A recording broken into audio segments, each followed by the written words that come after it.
Stream key. What's stream key?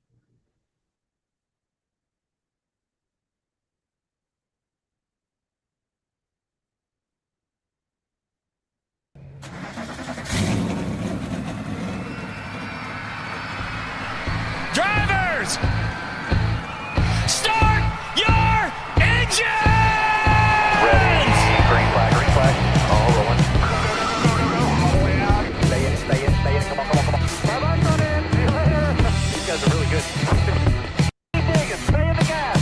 Hang on, dude, baby. Did not hit a thing. Why are you waiting so long, man? Bottom clear, chasing you down here. White flag. Hit your mark.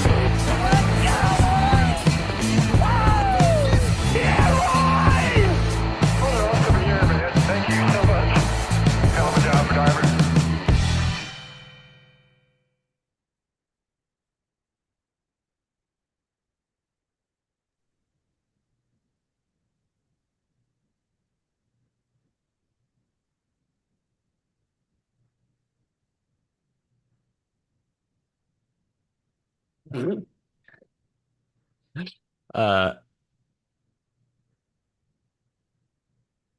Or actually, no. Yep. I was muted. do Well, it they again. They heard me, and then they didn't hear you. Stream key. That's Stream key. All right, there you go, guys. what were you saying, Jarrett? Because all they saw was you awkwardly stroking your face. They're probably like, "What is this going on?" Yes, hold on. I'm not muted. I'm just messing with you now. I was saying to Mike, I have this like giant lumberjack beard in the intro, and then like the rest of the year, this is about the most I've had. We need like a Twitter or Instagram account dedicated to the many faces of Jarrett, because I feel like you look every like 6 months, you look like a completely different person. So I want to see you've had no beard, you've had full beard, you've had hat, you've had long hair, short hair, hat, no hat. Where's the Winston hat this weekend, Jarrett? This is not your image. This is not your brand. It's opening week. It's opening day tomorrow. Hey, I'm with you. I'm with you right there. And I'm don't live in baseball country. I don't have a team. Do y'all minor league teams in Nashville? Y'all gotta have Yeah, something. we got Nashville Sounds. I forget who they're connected with. I'll look it up. You might have. Oh yeah, they remind you of John Lennon, Jarrett. The hair part. Yeah. Nashville Sounds. Who? Brewers, Milwaukee Brewers. Okay. Oh yeah, that's it. All right. I think they used to be the Rangers and also the Yankees at one time. They get around. Well, getting on into it though, getting on into the show and everything, real quick before we start. Address the elephant in the room. Darian is going to be taking some time off from the show to focus on his own content and other stuff, just personal. We wish him the best, and we can't wait to have him back on soon. So for the time being, it will be the three of us. You'll have to deal with us for a little while. But facial hair dudes, that's the three of us. Yeah. we'll get us in a line and just like a little bit, a little more, the most. But yeah, so just wanted to let you guys know all of that going on into the show tonight. And also, reminder, it's in the chat. Light Golden Knight is 400. It's like just barely touching Danny's hair right now. So be sure to hit that. We'll be able to do the random driver of the week. But I think before we get to random drivers, before we get to Easter this weekend, before we... I don't know what else, whatever the hell we do after the show at this point. We should probably get into COTA, and I want to pass it to the guy who is, again, right up here. I'm pointing in the right direction this time. Who was at COTA this weekend, Danny B. I guess first off, just lead us in with the experience in person. You're the final one of us on the show to get to COTA. What'd you think? World-class facility. I will say, since doing this more as the media side of things, that media center was the biggest media center I've ever been in, honestly. There was so many people there. Got to meet some great, new people inside the industry. That was pretty cool. But just the overall venue itself, very large. I got my app on my phone said that me and Claudia got over 22,000 steps on Sunday. And first of all, we actually flew in. We woke up at 2 a.m. on Sunday morning, got on a plane at 5:30 a.m., landed in Austin about 8 a.m., got a rental, was even able to go to Sonic and chill and sip on a drink for a little bit went to go pick up our credentials at 9:30. Went and did the whole race deal. Um, Byron dominated. It was pretty clear he had the fastest car. But then we flew back to Nashville. We got our interview and we uploaded a video of Alex Bowman, having another consecutive top five there at COTA. Yeah, it was a bad day for Bowman and COTA standards. He finished fourth. I know, destroyed his average finish. No, if anything, probably helps Ivor. I looked at what it is. No, second, third, now fourth. What's he doing? He's falling off a cliff. God, this rate he's going to be out of the top 10 by the 2030s. I know. But no, overall, it was a great thing. We got back to the airport in time, got on a plane at 9:30 p.m. and landed back in Nashville about 11-ish. And we was parked, literally car parked at literally midnight. So we literally made it there and back all in one day. Woke up in my own bed, went to bed in my own bed, but spent the majority of my day in Texas.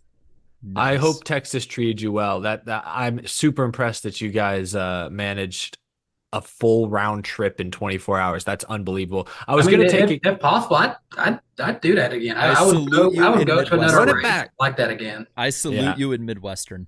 My only critique of your story, and now that I'm on Google Maps, I can't even criticize, is you went to Sonic and not Whataburger or Torchy's, but now I'm seeing, COTA's kind of far south of the city. There's not a lot between. Yeah, honestly, we COTA. looked around and we weren't finding much of anything. There's something quick, and Sonic was like the only thing we were finding. Yeah, there's not much. And Sonic, I think they're based in OKC. That's not too far. Our neighbors to the north here in Texas. So I'm glad you had a great trip. Welcome to Texas. Fair, we have a ton of Whataburgers here in Nashville now, so that's nothing. Oh, that's true. They're spreading. That's right. They're like a disease running rampant over America. I like Whataburger. I do think it's overrated. It's the one thing about Texas I think is overrated. Texas, aside from like Torchy's Tacos, has no originals. Like Tennessee basically has. We have a lot of Buc-ee's now. We have a lot of Whataburgers. Like I see. It's all coming here. Yeah, you're better late than never, I guess. You can join the light side. Get us back on track, Jared. I'm sorry. As the chat did say, Sonic. But let's talk about Bowman's teammate for a moment. I do want to talk a bit about Alex Bowman during this, but I think we should lead off with the leadoff guy for Hendrick at this point. William Byron, for the third consecutive year, is the first driver with multiple wins in a season. He is the winningest driver in the next gen era. And Eric, I'll pose this to you. I know you do power rankings and everything, but I'm going to pose it to you. Is William Byron, now we have a 3-year sample here. We're going on 3-year sample. Is William Byron the man to beat in the next gen era? Because he wins at every type of track. He wins dominant races. He wins tight races at the end. He backs into him, as Kyle Busch would say. I think there's a strong case to be made that, yes, all around William Byron is the best.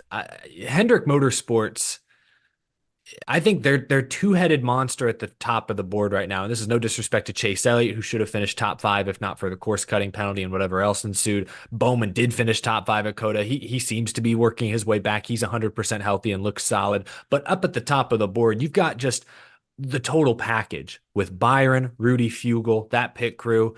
And the same can be said, I think, in many ways about Kyle Larson and Cliff Daniels and the 5 team. There's just, with Byron in particular, he's got nearly all the same raw speed Larson does. He just doesn't make the mistakes Larson sometimes makes. Kyle Larson is so fun to watch behind the wheel, but we know he'll overstep it from time to time. It's part of why we love him. It's fun to watch. William Byron, I saw Christopher Bell charging that whole final 15-lap run or so, and I couldn't believe how Bell was able to chomp seconds off of his lead almost every lap. But I never really felt like the lead was in any danger because I didn't think Byron was going to make a mistake. The next gen car obviously is a road course car. It's harder to wheel hop. It's harder to get out of the groove in this car compared to the previous generation of car. But even so, William Byron is as smooth and as steady as they come. And you said it, Jared. It goes back to he's good at every type of track. He can win at super speedways. He did a few weeks ago. He can win at road courses. He's done it a couple of times now. I trust him at short tracks, intermediates. He has no weaknesses. I think it's incredible. And maybe this is a larger conversation we can have, but these young drivers have really emerged as sort of the road course superstars in recent years, whether it was Elliott first, Reddick recently, Byron now. These young guys who've grown up knowing that NASCAR's got to put an emphasis on road courses. it's impressive what they're able to do at places like COTA. And you see it when the race is, runs mostly green, very natural flowing race. You can see the dominance from Byron, from Bell, Gibbs. Ty Gibbs had a great weekend. These young guys really know road course racing, and Byron is easily up or near the top of that list. Yeah, Danny, was it as dominant at the track as it looked on TV? Because broadcast wise, we can talk about that in a moment. We saw mostly just what was going on in the top 3 to 5 for a lot of the day. Yeah. So I want to know, was it that big of a difference for the most part of the day? I mean, yeah, it felt like I just thought in my head. I was like, if anyone was smart, they should have just looked at that practice and qualifying and put some money on Byron, because he literally just felt like he had control of it the entire day. Byron just like was class of field, and I ended up tweeting this. I was like just watching him go by and listening to it on the. I've got one of these racing electronic scanners now, and what I do is I program it to where one setting has the MRN, PRN, whoever's got it. The other setting, I found a channel to actually just listen in on Fox's communication. So you hear what's said on broadcast, and you also hear what they say during commercials. That's the funny part, actually. I'll just tell you that. But anyways, so I'm listening, and I'm like, I'm hearing them talk about how close it is, and I'm like, this ain't close. I even tweeted like they're trying so hard to make this seem closer than it actually is. This is not close. Like Byron, there was no threat to him losing that race. I think Ty Gibbs might have had, in my opinion, the best overall car to match up with him the entire day. Towards the end, they didn't have the right strategy. Same with Bowman. Bowman's pit team, I said this too, is his biggest ally, pardon the pun, that helped him do so much to get into second during that pit stop, but then also pitting a little bit sooner than them made him fall off sooner, and that led to where he finished. It's funny you say ally with Bowman, and Eric says out of the groove in the chat is noticed, so I just need to figure out something that I need to say other than grilled We need chicken. an ice cold take from you here, Jarrett. How about that? I can do those without having to force it. I would say you're the iceberg, and that Titanic's attached to it, but this is not the week to be making any kind of ship jokes right now. So no. Yeah, that would that'd be a collapse of comedy. Anyway, let's talk about the guy who was closest to Byron then, because he had a very eventful afternoon. Christopher Bell. Now, strategy-wise, went pretty much completely away from what everybody else did. He was, in the last 10 laps, due to fresher tires, the best guy out there, even faster than Byron. I believe it was 7/10 was the gap. And I guess I'll ask you this, Eric, because they showed this for a little bit, side by side, but they put a big focus on it. Had Ty Gibbs not been holding up Bell, like let's say he just team orders, he just pulls aside that lap and a half early, does Bell get him?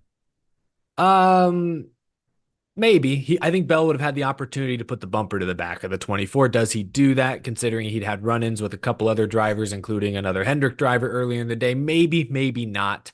But yeah, I've listened to a lot of different takes on this. Typically, I want you going 100%, trying to get the best finishing position for yourself and not worrying about your teammates even or who's around you. But I do think, strategically speaking, it would have made sense for Gibbs to lay over a lap earlier. He obviously wasn't catching William Byron. He just wasn't. And, I don't think he was going to catch a caution either and get to restart on the front row. There had been no cautions all day for any sort of incident, so that was unlikely. There are two scenarios. He lets Bell by. Christopher Bell could go on to win the race. That's better for Joe Gibbs Racing. As a company, your name's on the building. I'm sure Grandpa Joe would like that.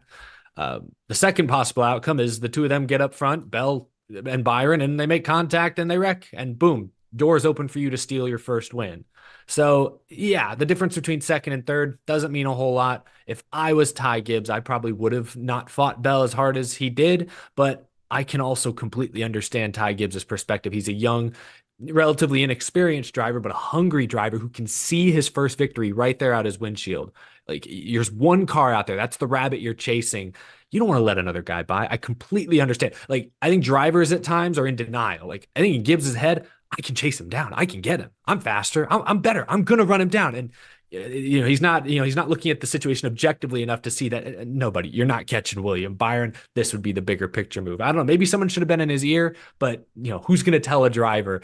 Like, you literally can't. You can't tell a driver to lay over, or that's a 100-point penalty. So, I mean, I don't blame Gibbs for racing the way he did, but yeah, in hindsight, strategically, he probably shouldn't have raced Bell quite as hard. And I guess also we'll talk about what you just kind of alluded to from earlier. Christopher Bell's crusade on the Kyles, and the ultimate kind of, I won't say comeuppance, but kind of the roosters coming to roost a little bit here. Danny, what was you weren't right there when it happened, but what was kind of the atmosphere after it kind of got put out there that Kyle Busch came up, didn't fight him, but basically made Christopher Bell look like a scared little kid on pit road, because that's what he looked like in the videos. Yeah, I mean, it was the kerfuffle. It was definitely wild. Like Claudia was over there. She did catch like him like walking away. So I saw everything afterwards, and then I saw what happened. And it's like then you start thinking like, ooh, like these two have you would think a good history together. With everything at KBM, and it just to me what I gathered from it, I feel like. I felt like Christopher Bell might be like, I don't know, feel disappointed in himself because it looked like he felt that he had let down someone he looks up to a lot. That's what I took from it. I would agree. I would agree with that perspective. I think he had the look on his face of one sort of just surprise and shock, because he even kind of said afterwards, he took more of the blame for bumping Larson and spinning Larson out. But in the Kyle Busch incident, I still stand by. I think that was 50-50, maybe 60-40. I'll put 60 on Bell. But it was not all Christopher Bell that caused Kyle Busch to wreck there, in my opinion. It was partially a lack of awareness on the 8 team's behalf. But he did have the look of someone who just seemed surprised. Like, of all people to confront me after the race, it's Kyle Busch. And Kyle Busch is he's 6'1", 6'2". We've seen him charge up to... We've seen him charge up to people in yellow fire suits on pit road before, and it's gotten physical really quickly. I didn't expect Kyle Busch to punch Christopher Bell. One, again, like Danny said, they do have a good history, and Busch even said during his rants that I've got too much respect for you. I've never wrecked you. They have a good history, and I think that's where the wide-eyed look from Bell does come from. Is he looks up to Busch. Busch was likely a mentor for some number of years, both as an owner and a teammate, and I think it's the same way you look when your parent or someone is yelling at you when you're a kid. Like, you love your parents. You may not agree with why they're mad at you, but you don't want to see them mad at you. It's shocking. It's upsetting. That's the look Christopher Bell had. And maybe we're being a little too hard on Christopher Bell. We're making him out to sound like he's 6 years old. But we're seeing Kyle Busch fall into Joey Logano dark side, where now he's ready to feud if every Joe Gibbs driver now that he's left. Yeah, well, I don't know. I'll give Bell this, and this is something that I know is basically like the bare minimum, but I've seen a lot of drivers not do this, where Bell took it like a man, listened to him, looked him in the eye, didn't cause a bunch of BS, but also didn't just laugh it off or anything like that either. Yeah. The first thing I think of with that was, we all remember the fight between Keselowski and Jeff Gordon and Kevin Harvick pushing him in. Yeah. But what really caused it to make Gordon even more mad and caused Harvick to push him in is Brad basically just, I'm just going to look the other way and pretend you don't exist. So he was trying to walk away. He was wanting to disengage and not face the conflict. And Jeff Gordon wasn't having it. That's a good point, or a good reference. And the day before, Sage Karam and Parker Kligerman, where Karam would only come up to him and start saying stuff when there were 3 guys between him. And the moment that he started talking back, he walked away. I give that credit to him that he's wanting to stay out of that stuff. And I don't think it's going to become a giant problem, but that's going to become a meme, that his face. I mean, he looked like he got caught with his hand in the cookie jar. It makes me think back to last week, and I'm like, you know what? I will give this to Nick Sanchez. He ain't afraid when an older guy gets up in his face. He's proven that at least to us. That's true. Yeah, Nick Sanchez is not backing down. I like this comment from Alonso in the chat. When Bell tried to dap up KB after getting chewed out. I saw that. That was so sad. It was blah, blah, blah, blah, blah. Okay. Oh. That's where you got to do one of those, like, okay. You just got to salvage it somehow. All right. It was great. Turns to Regan Smith. Regan, don't leave me hanging here. Joe, where are you? Yeah. Another big kind of topic I think that was brought up a lot this weekend. It wasn't as much in Cup, but I don't want to talk about this in every single race, so we're going to talk about it now. Track limits. I think it was Avery on Twitter who would put like something like NASCAR. I'm paraphrasing, but it's like NASCAR for a series that doesn't have track limits really enforces track limits or something like that. And I don't think that the way it was this weekend can continue on. I don't think it was also as bad as many people said either. I think it's just more the inconsistency. I want to know what you guys think is a solution, because I think maybe you could put like a tire barrier there. You could just take them out completely, and if it's egregious, NASCAR plays fast and loose with it. But there's nothing that's going to please everyone. So I want to know, what way are you guys going on that one? I guess I can go first. Coming into the weekend, all I know was it annoyed me watching the truck and Xfinity races in particular, less experienced drivers making way more mistakes. Like there were nearly 40 penalties that day for cutting the course in the S's. That's absurd.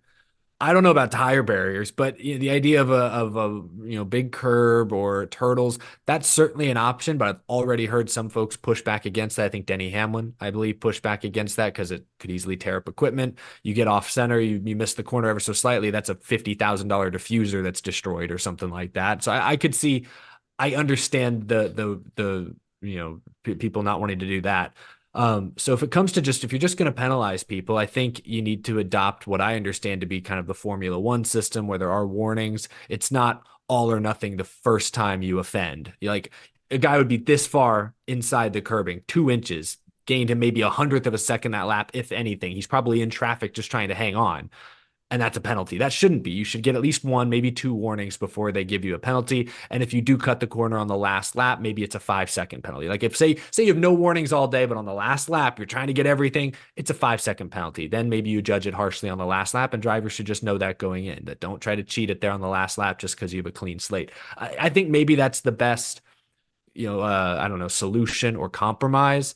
I just know it didn't bother me on Sunday too much. I know Elliott got that 1 course cutting penalty, and you can argue it was, too harsh of a penalty considering he was just trying to not wreck, but it was the right call. And it was one of the few.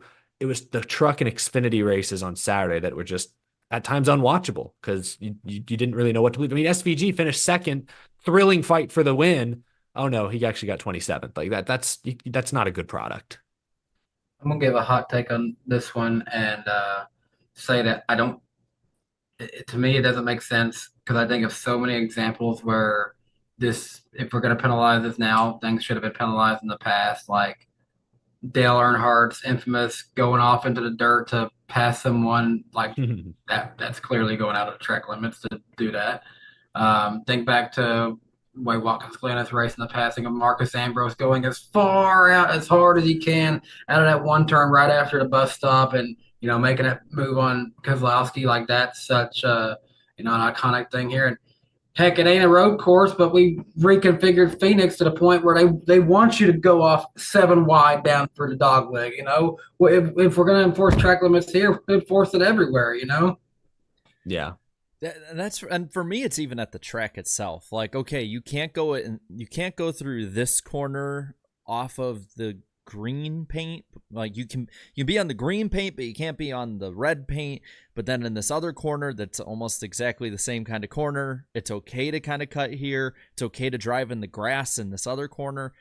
I don't think it's necessarily like needs a huge overhaul per se. It just needs, I think, just straightening out. Clarification, like why is it okay here at the same track but it's not okay here, and if you're gonna play fast and loose with it, play that way with it. But I think maybe turtles, like, because I saw a lot of people being like, but the cars will get launched in the air, and it's like, yes, I know not every time it's on purpose, but it's like, then monster don't trucks. Go there. It's like that old meme formula, it's like you got chaotic neutral, true neutral, chaotic evil. The chaotic evil solution is the original COTA, the original Roval, where the walls are there and they're just slamming into the wall, destroying cars. Yeah. God, bring those to COTA. Like, Again, I keep going back to 2014 for some reason. I don't know why. Like, I'm not like watching any of the races, not doing any of that. But that was a decade ago. Can y'all believe that? We're NASCAR fans. Like, we're supposed to do this. But the thing I'm thinking of is like, as much as I don't like the splitter and all of the wrecks that get caused because of it, I always find it stupid when it's like, we need to remove grass everywhere. And it's like, well, don't be Dale Jr. and drive into the grass and destroy your car. Like, you're not supposed to go there to begin with. It's kind of the same thing with like the turtles argument, where it's like, okay, I know that some people will unintentionally kind of like Elliott, which I think that was overkill. I think maybe if you did like a 5-second penalty or something like that, or I don't know how you would exactly do it, something a little more lenient should have been done. I don't think someone who is a top 5 contender possibly could have raced for the win, gets squirrely and kind of has contact with somebody else and has no control of his car, saving it, gets screwed for that. I don't think that's cool. See, there you go, Elliott fans. I defend him. But there's so many, I guess, what's the right word? There's so many different ways that someone could be like, oh, it's exploiting the system here, doing this or that. I just want NASCAR to just clarify everything. Like, yeah, if we're going to do it throughout the whole track, let's do it throughout the whole track. And it's probably going to make the races a little more boring in a lot of fans' eyes. Of course, they're going to complain no matter what. Or it could make it really crazy because people could just like shove the hell out of each other, and then we'll have penalties for that reason. But I don't think it's necessarily something that needs complete overhauling, just, again, straightening out. Yeah. So kind of back to drivers. There's 2 other ones I want to talk about. Let's go back to Alex Bowman, Danny, since you picked him this week. Great pick. Pulls me back in. Top 5. Still didn't beat my pick, but we'll talk about that too. But I do kind of want to ask, like, this is kind of a litmus test, I think, for Bowman. And yeah, we can joke about, oh, he's 4th and he was 2nd and 3rd the last 2 years, but it is a top 5 run. It is running up front. He was one of the 4 best cars out there running for the lead. And Danny, I want to really know what you think, because you have been a bit down on his performance this year. Just a little bit, just a tad.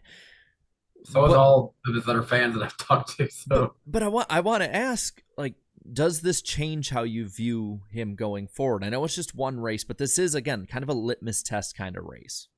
Okay. So Bristol was kind of like the first one where you're like, okay, you're doing pretty good. Got 2nd at Daytona. And I remember he said, he said something, jokingly, everyone on Twitter said, oh, he won Daytona. I bet people wish it could be like that. But no, but then for him to go out, and I asked him after the race, I said, are you back? I knew I wasn't going to get that meme answer. I want you to go out and tell the world we back up. He wasn't going to be like that or nothing like that.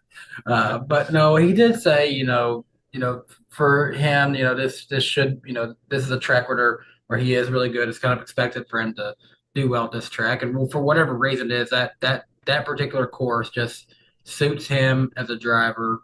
And he's done very well there. But for him now to go out and get 2 consecutive top 5s, I forget how long they said it had been since he had that happen, but it had been a long time. Might have been since 2022, I think. I think that's how long it's been since he had consecutive top 5s. So he's got, personally chatting with him at the races, he seems like he's got a better attitude. It seems like he's got his confidence back up a little bit. I know they put up just a little fun video today showing off his, race shop. That seems like the Alex Bowman that we saw a couple of years ago. Just back to having a good time. Now, Ross Crash Stain says 2020, actually. 2020? Whoa, that's even longer. Even with all those wins in 21, he didn't have back-to-back top 5s. I don't know. I find that hard to believe, but maybe. I can go back and check really quick for you. I do know a few folks said in the chat he's got the best average finish of all Hendrick cars so far this year. I know he's got more top 5s than any other Hendrick driver this year. Larson and Byron have kind of been boom or bust. Bowman's steady and consistent. Chase Elliott hasn't got a single top 5 this year. I don't even know if Elliott has. No, he does have a couple. 10. Yeah, he's got 1 top 10. Probably should have had another one at COTA, but stuff happens. I still don't know if Bowman wins per se this year, because I can think back to, me and Jared, we were junior fans, but you remember 2011? He was doing good then, but he didn't win that year either. Yeah. I mean, he was close. It was daggers. Not as close as it still get there. at Martinsville and Charlotte that year. That's for sure. Yeah, just twist the knife, Danny. Twist the knife. Still not It was over. twisted and maze. I don't know what you're talking about. I'm just messing with you. I'm looking through his stats, and I mean, it's not 22. It You're might like be going down- 2020. Oh my gosh. Let me Then be maybe sure. Alex Bowman really is back. The next Is that another pun? That's kind of a tasteless pun. You're making a back joke about Oh Alex no, Bowman. I did not mean it Oh, that way. come on, Eric. You're the He only put- one who thought that. He put it in quotes like back, like it's a joke. He said, "Is Alex Bowman back?" He put it in quotes. You're the only one who thought that, though. All right. Great. We're talking about the legitimacy of the driver to 48, and you're over here cracking back jokes. Oh my God, I was at one. Do you say crack back? What Oh did my you gosh, Eric! say? You said it. I didn't say I this. didn't mean it, though. I'm not saying any of this. I haven't Alex said Bowman's anything had a fantastic tonight. season. You typed you typed the poll. You're the famous the one who not took the- it. You're the one who took it out of context. Oh, man, I'm just I'm very observant. What can I this- say? I have a gift. I'm omniscient. Observant. You fit right in with NASCAR Twitter. Over observant. I'm looking here. I was actually at one of the races. So it was Kansas, the worst 550 killer race. Oh yeah. And then the next Wednesday at Texas. Cool. Good for him. I don't remember that. I remember the Kansas race. I don't remember what happened at Texas. I might even been there. I unfortunately remember the Kansas Wait, race. was that wait, did you say this is 2021? 2020. Oh, 2020. Oh, I do remember that Texas race. Was that the Wednesday one? Yep. Because we had a show right after, because that was when we had our Jimmy Johnson interview, and we're like, Yeah. are we not going to be able to show this tonight? Yeah. Well, moving past poor wording here, something else that was poor is I feel bad for poor Justin Haley. He ran up front, Yeah. top 10, top 12 all day long. Rick Ware Racing looking legitimately competitive and fast. Finishes initially 17th and is DQ'd. It stinks, man. It's 2 rough weeks in a row because he was 17th at Bristol a week earlier, but ran like 10th to 15th all day. So still a good finish by Rick Ware standards, but could have been better. And then COTA, kind of the same thing. Obviously, could have been much better because he ends up like 38th or whatever it is. But I did see. Did you guys see? I think it was Trey Ryan on Twitter. I think he's like at Trey Ryan 99. He's dropping some great stats all throughout the week, every week. But he dropped a stat that 2 weeks in a row, Justin Haley has set a new Rick Ware Racing record for average running position during a race. So that's impressive. He's just that's really great. He's probably honestly the best driver they've ever signed. Full time for sure. Full time. They did have Ryan Newman briefly, and maybe not at his peak, but Ryan Newman was pretty great in his heyday. I mean, I'll give him that. I mean, the closest I could think of would be J.J. Yaley last year. That's it. Yeah, he was actually better than people give him credit for. Yeah, Yaley was good and still kind of, I guess maybe you could argue at the end of his prime. Newman was past his prime. We'll say that. So maybe you're right. Hearing you say that, like we're talking about how he's past his prime, but Rick Ware Racing had Ryan Newman the same season. He won the SRX championship. Oh, never mind. That was prime Newman. That was prime Rocket Man. And Rick He Ware won his only championship when he's out of his prime. Wow. RWR wasted his talent. Except you went from NASA rocket to like self-destructive North Korean rocket. Oh, like that's really what you went to on that one. But I just thought about something, man. Didn't Cody Ware finish like top 5 at Daytona and run like the second half of, or like the last 30 or so laps in the top 5, and his average running position still was worse than Justin Haley's has been the last 2 weeks? Supposedly, I guess so. And there we go. Who am I to doubt the stats? Kicking Cody Ware while he's down. Is he? I forget. He's racing? Is he going to race again this year? Is that the plan? He's cleared the race again. I don't know if he's set to come back yet. I think they did say he's coming back for a few races. Now I don't know. I'm gonna Google that. Well, while you do that, I think we'll finish off when it comes to talking about the Cup race on one last thing here. Now, fans at home, especially on social media, as per usual, were not liking this race. They were complaining about it, saying that it was boring, that this track needs to go. Dale Jr. even said so, to which he got a lot of blowback and then tried to roll it back on Reddit and be like, I just meant they should go to this track. It's like, no, you didn't, Dale. You like, I'm sorry. Dale was never good at road courses, and I understand why he doesn't like them, and his bias is clearly showing in 1983 here. Yeah, I think he did get some top tens at the end, but I just remember every road course forever was like, you're just going to run in the back. Yeah.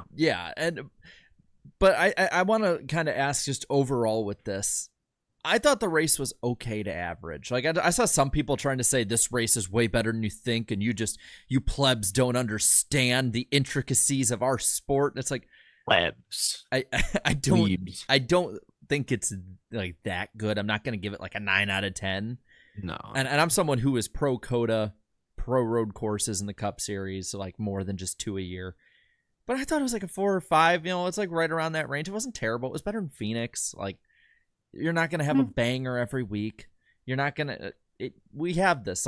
Sometimes it's kind of like the saying goes, sometimes a football game ends in a kneel down, the most anticlimactic play in sports. And in racing, sometimes you just don't have a barn burner throughout. We knew it going in with this package. Do you guys think it was as bad as people are saying? Because I really don't think it's that bad. I don't think it was the worst road course race I've ever seen. No. It was. I mean, if the question is, should COTA be off the schedule going forward? Absolutely not. I don't think it should. I think it's fine. I think if you're too awesome, like seeing people up in the stands, but also up on those hills and just their chairs, like they love it.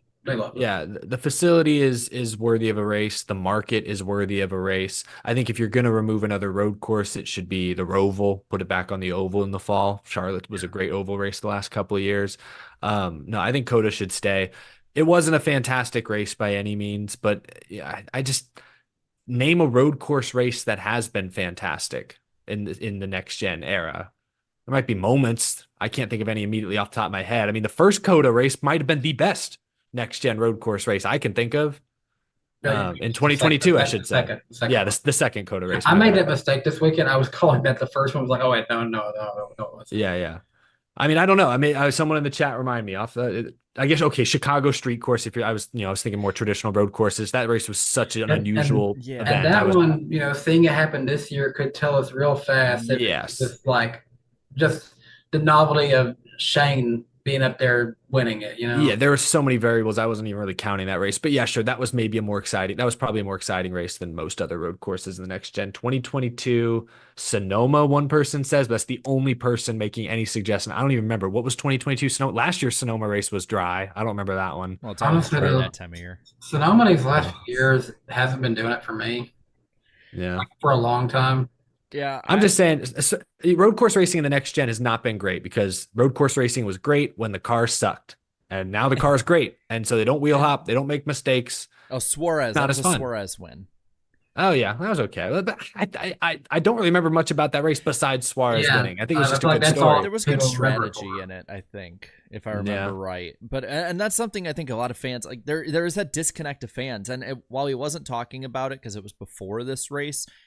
Kyle Busch kind of was talking at Bristol, and I saw this clip going around this week again, like how, those 90s fans that like Dale Earnhardt and Mark Martin and Dale Jarrett and you name them, like they didn't translate over. And now we talked about it last week, you have this whole new generation and group of fans who didn't grow up with strategy races, with these kind of long run green flag heavy races that road courses so often could become. And so there is that disconnect. And I think now, and how you had to have that old generation learn how to accept that stick around, learn how to accept the crazy and the chaos and the you name it adjective of it all. I think now you're going to have to see the inverse, because I think road course races, like right now, and I hate to say this because I don't want them at road courses and honestly super speedways either. I do think at the moment stage cautions are needed. At least in the Cup race. They aren't needed, I think, in trucks and Xfinity because the cars and trucks can handle themselves. But until the car gets fixed, like that has to stick around. But when the car does get fixed, because I do think eventually it will. I think it will. fix. They'll keep tweaking it. They'll tweak on it. If we I don't know if it'll can ever get be to fixed. Wilkesboro after 30 years, we can get a good next gen car to short track. Guys, I've got it. I hope you're right. Let's add a wing and a splitter. Oh, Danny, you've cracked the code. I'm gonna Well go jump done. off a bridge now. Yep. No, but I wonder if a fall from this height would kill me. not enough. But I think that's gonna have to be learned by a lot of fans coming in, because I do think a lot of fans who are watching now came in the last, God, it's been what, 8 years since. I think a lot of the most vocal fans, especially on social media, which is what we mostly see for sure, I think are in the last 5-6 years. But that's I hadn't heard anyone say it like that, Jared, but that's a really interesting observation that for many years, the old heads had to wrap their heads around all the new chaos, more or less. And you guys know I hate that word, but it maybe fits in this case. Now we're gonna have to somehow train these fans who have been conditioned to expect chaotic racing to understand that not every week can be a barn burner, and that's an interesting observation, because I think we have hit that turning point. Because I thought Circuit of the Americas was a fine race, not thrilling in the traditional sense. I think from what I saw from many on the ground, Fox did not do a great job covering some of the better action mid-pack and towards the back. But let's be honest, people care most about what's happening up front, and there was never that much tension up front. So it wasn't amazing. It was average. I imagine the Iceberg poll here in a bit will probably tell a similar story. I just made a realization hearing what you're saying there, Eric. Like, I didn't do one of my funny skits because honestly, I had nothing to work with here. I really did. I need to see your Christopher Bell impression or your Kyle Busch impression. I mean, that's what I need to see. That's pretty good. All right, there you go. Get this man an Oscar nomination. Add a violin in the background and a dog whimpering sound. Oh, please do. Somebody please clip and edit that for us, please. Also, real quick, we have nearly 500 people watching live, but we are still lagging behind our 400 like goal. We need to unlock that mystery driver segment later in the show. So help us, please get to 400 likes tonight. It's super easy. You see that like button? You see it right there? See it? It's shaped like this, kind of. And if you have like 5 accounts, because I know some of you guys have more than one account, get on there, like it. Yeah, what they said. Let's roll on into the last little bit of the Cup race here, TV wise, and how many people were watching this weekend. Now, I didn't see anything having to do with the truck race, unfortunately, but probably because there were bad numbers and NASCAR and Fox are hiding them. No, I don't know. It's just that's usually the trend. Yeah, I probably should actually look. It's probably out by now. Yeah. But the Cup race got 3.31 million viewers, up 6% from last year, down 11% from 2022, though it is the 5th straight year-over-year increase for the Cup Series. Every race, including the duels, by the way, and Daytona 500 qualifying that has not been affected by rain in any way, has been an increase year-over-year. And I get many will say everything is the Chase Elliott effect. I think it's also just NASCAR was out there more this offseason too. Yeah, the Netflix show. I think there are a number of factors. I think the Chase Elliott effect is very real. I don't think it makes up for all of the gains or all of the losses last year, but it's part of it. The Netflix effect, there's a small bump there, I'm sure. The viral moment at Atlanta, small bump, I'm sure. There's been some pretty great races. Bristol got a lot of folks talking. I mean, if COTA is considered like maybe our worst race of the year, that tells you that we're off to a pretty strong start. So I did actually find it. They got put out today for Xfinity and trucks, as well as on the Cup side. I believe we have some of the demographic breakdown. So we actually do have everything. Look at that. It was last minute. So let's see. We did not win the weekend by any means. That went to March Madness, and that's probably going to be a big effect here on the key demo. Because looking at 578,000 watched it, and that is, well, it's about normal, about 18% of the total audience. So it's a little low for what you would expect from from Austin. I feel like Yeah. you'd expect the Austin, Texas market to be a little younger. I saw something, not to derail you. I did see someone made a great comment either on Twitter, they replied to me, or it was a YouTube comment that Milwaukee, Wisconsin, I believe was the third highest rated market that they could find. And their comment was, good thing we took Road America away from them for this race, or not necessarily for this race, but what good thing we took. And that's a good point. I'm like, shit, well, then why was the Road America rating so terrible for those 2 years if Milwaukee is turning out? I don't know. Because Milwaukee was there. I guess that's it. Yeah, they were all there. Yeah, shoot, you're right. So- That's what it was. So I did find Dang. the ratings for both Xfinity and Truck. There's a lot of pop-ups, so I apologize if there's a bunch of ad sounds coming up over the desktop. Oh, it's just like every tax credit score ad you can possibly put in, and every probably just about every company from India that you can fit into it too. But the Xfinity race had 891,000 viewers, so up 10% from last year's 805,000 viewers. And when it came to the key demo, 127,000 watched, which would be, doing the math on the fly, not as much. That's 14%. Yeah, that's nothing. Oh my gosh. Oh, it gets worse. Young people, watch the Xfinity series. Gosh damn. It gets worse. So All the drivers are your age. 618,000 watched, the total viewers watched the truck race. Take a wild guess of how many were in the key demo. Just guess for me. 69,000. You're surprisingly close. Danny, give me over or under. What do you think? Which one do you think it is? It's over what Eric said. All right, what's your guess? 72,000. Oh, you were so close. 71,000. Oh my god, that's like 10%. Let's do the math here. It's 11. It's like 12. 11. Okay, 11. Oh my goodness, that's So- crazy. Are young people not buy? I'd be curious to see what age people are buying pickup trucks. Maybe that's what it is. Young people hate trucks. They've heard of the Cybertruck and they're like, oh, all trucks must suck or be stupid. I don't know. Do they have a Do young heart people like a just not truck? buy trucks? They What? got a heart like a truck. Yeah, maybe that. Yeah, that was what it was. That I'll tell you what. Every time that I thought it was a meme at first. The first time I heard that, and then I found out it was a real song and a real commercial. Oh wait. Oh okay. Oh wait. Was it not written for that commercial or was it? No, like it's a real song. Oh man. It's just Oh wow. Oh wow. Oh geez. It's what's her name? Is it Lainey Wilson? I think it is. That sounds like a country singer. I don't know who that is though. Well, I'm yeah, I sorry. mean, she's known for more than just country singing, to say the Oh. least. Okay. I don't want to go too far into that because I feel like I'll get myself in trouble. Wait, what is she known for? Now I'm concerned. Well, now she's Tell known us, for Jared. Ozempic. Oh, wait, okay. I'll let Someone- the chat let you know. She's the truck isn't just part of one of her songs, from what we've heard. It's part of her. Oh, I think I'm starting to figure out. I'm starting to put two and two together. Sorry, I'm a little. I was sheltered Anyways, as a Eric, I child. found out some stats who were asking about the age of truck buyers. I actually found something out. my Oh, yeah. God. The biggest majority people buying pickup trucks are between the age of 35 to 44.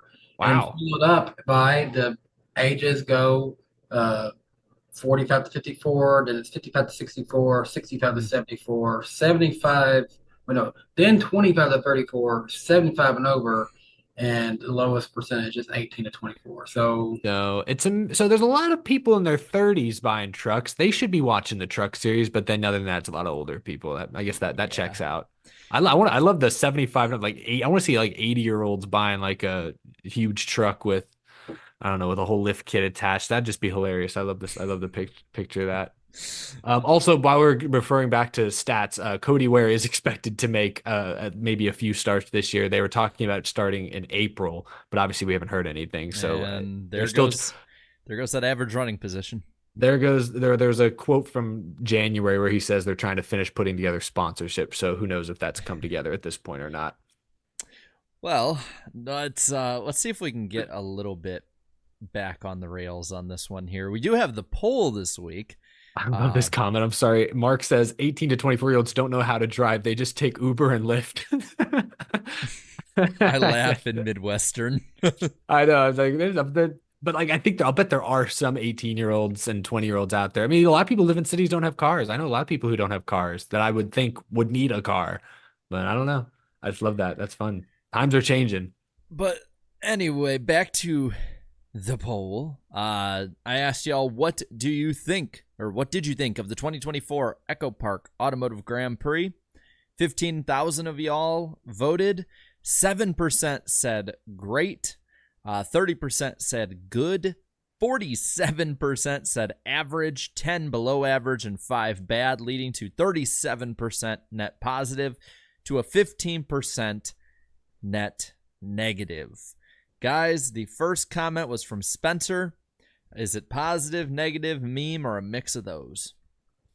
I'm going to go negative this week. Positive meme. I bet it was constructive criticism. This isn't too long a one. He says, first off, COTA stands for Chaos on the Asphalt. I admit that's pretty creative. Nice. First road course race of the season had a lot of kerfuffle across the field for a straightforward race. The restart zone move further back helped lessen the turn 1 clownery from last year. We didn't even talk about that, but it's true. It's no, they didn't. It was a good. They adapted well to that issue. Now they need to adapt to the course cutting penalty issue. I think they will. He said, and I like that, despite only seeing it 3 times during the race. The restart zone, start and the start of the stages. As for the comments, I have not vetted them, but we have over 400 this week. Top voted ones from Mars 07 Nation Army says, fun fact, ever since the Gen 7 era has started back in 2022, William Byron has been the first driver to get more than 1 win in a season each season. Yeah, he keeps winning early. Last year, didn't he win 2 of the first 5 races? Mm-hmm. Yeah, he was hot last year too. And old Pepsi guy in here says that Byron is just amazing. He can win on any kind of track. Reminds me of a guy with 4 titles and 93 wins in the 24. Oh, Chase Elliott. No, wait, I'm a little off. Hey, they drove the 24 too.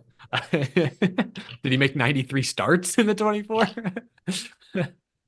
Around there. Roughly. Yeah, probably around there. Well, actually, he's been in that car since 20. Oh, wait, no, Chase, so you're saying, yeah. So, yeah. No, he only had 2 seasons. No, he didn't get that many. No, yeah, it'd have been like 72-ish. Yeah. Well, we can add some non-points races. Yeah, there you go. Thomas Franco just left one word here, kerfuffle. Spam kerfuffle in the chat. However, one stat I think will be really interesting trivia 30 years from now is that Chad Knaus's final win, presumably as a crew chief, came with William Byron. Oh, yeah.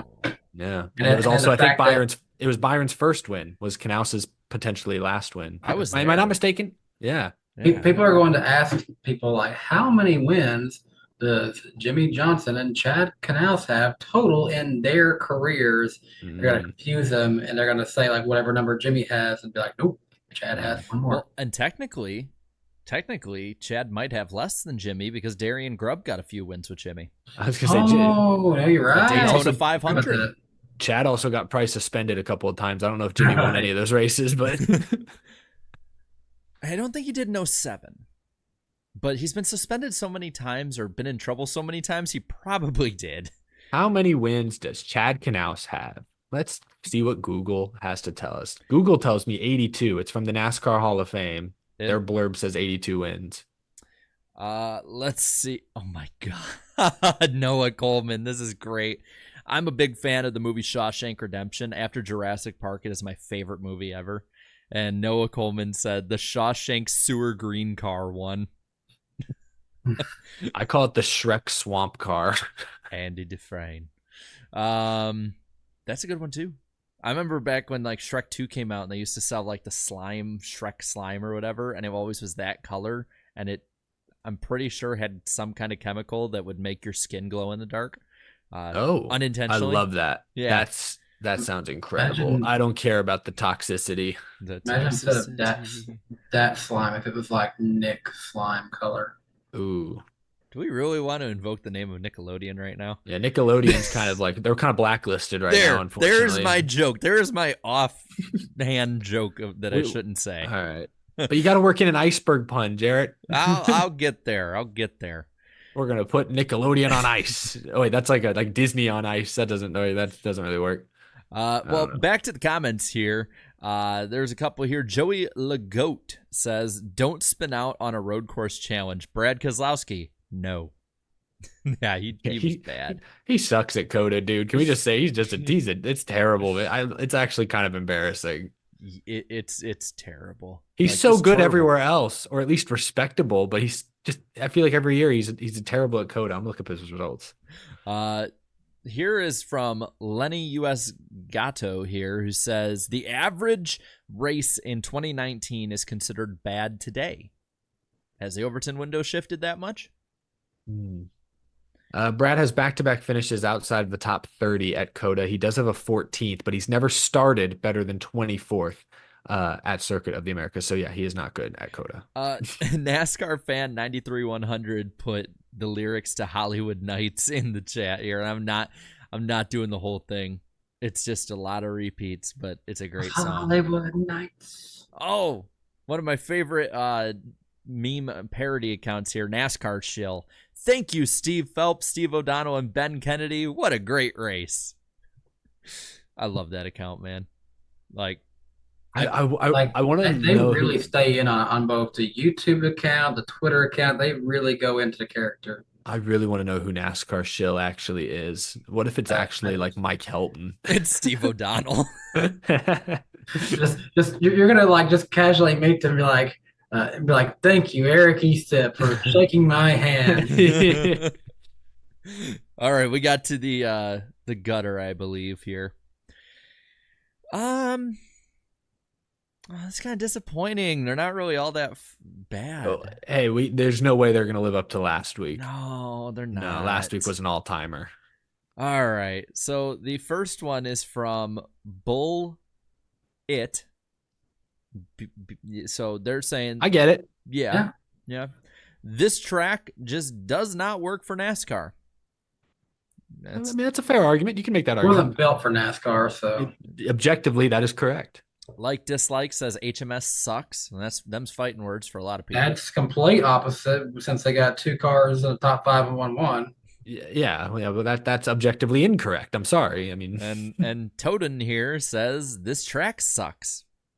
Well, yeah, that's subjective. Yeah. Man, that was weak. Yeah, where are the curse words? Where's the my 8 wide racing? Where are our boomers? uh, They're the ones that leave the best ones. Like they're very creative in their insults, and I love it. Yeah, they're all still watching the truck race.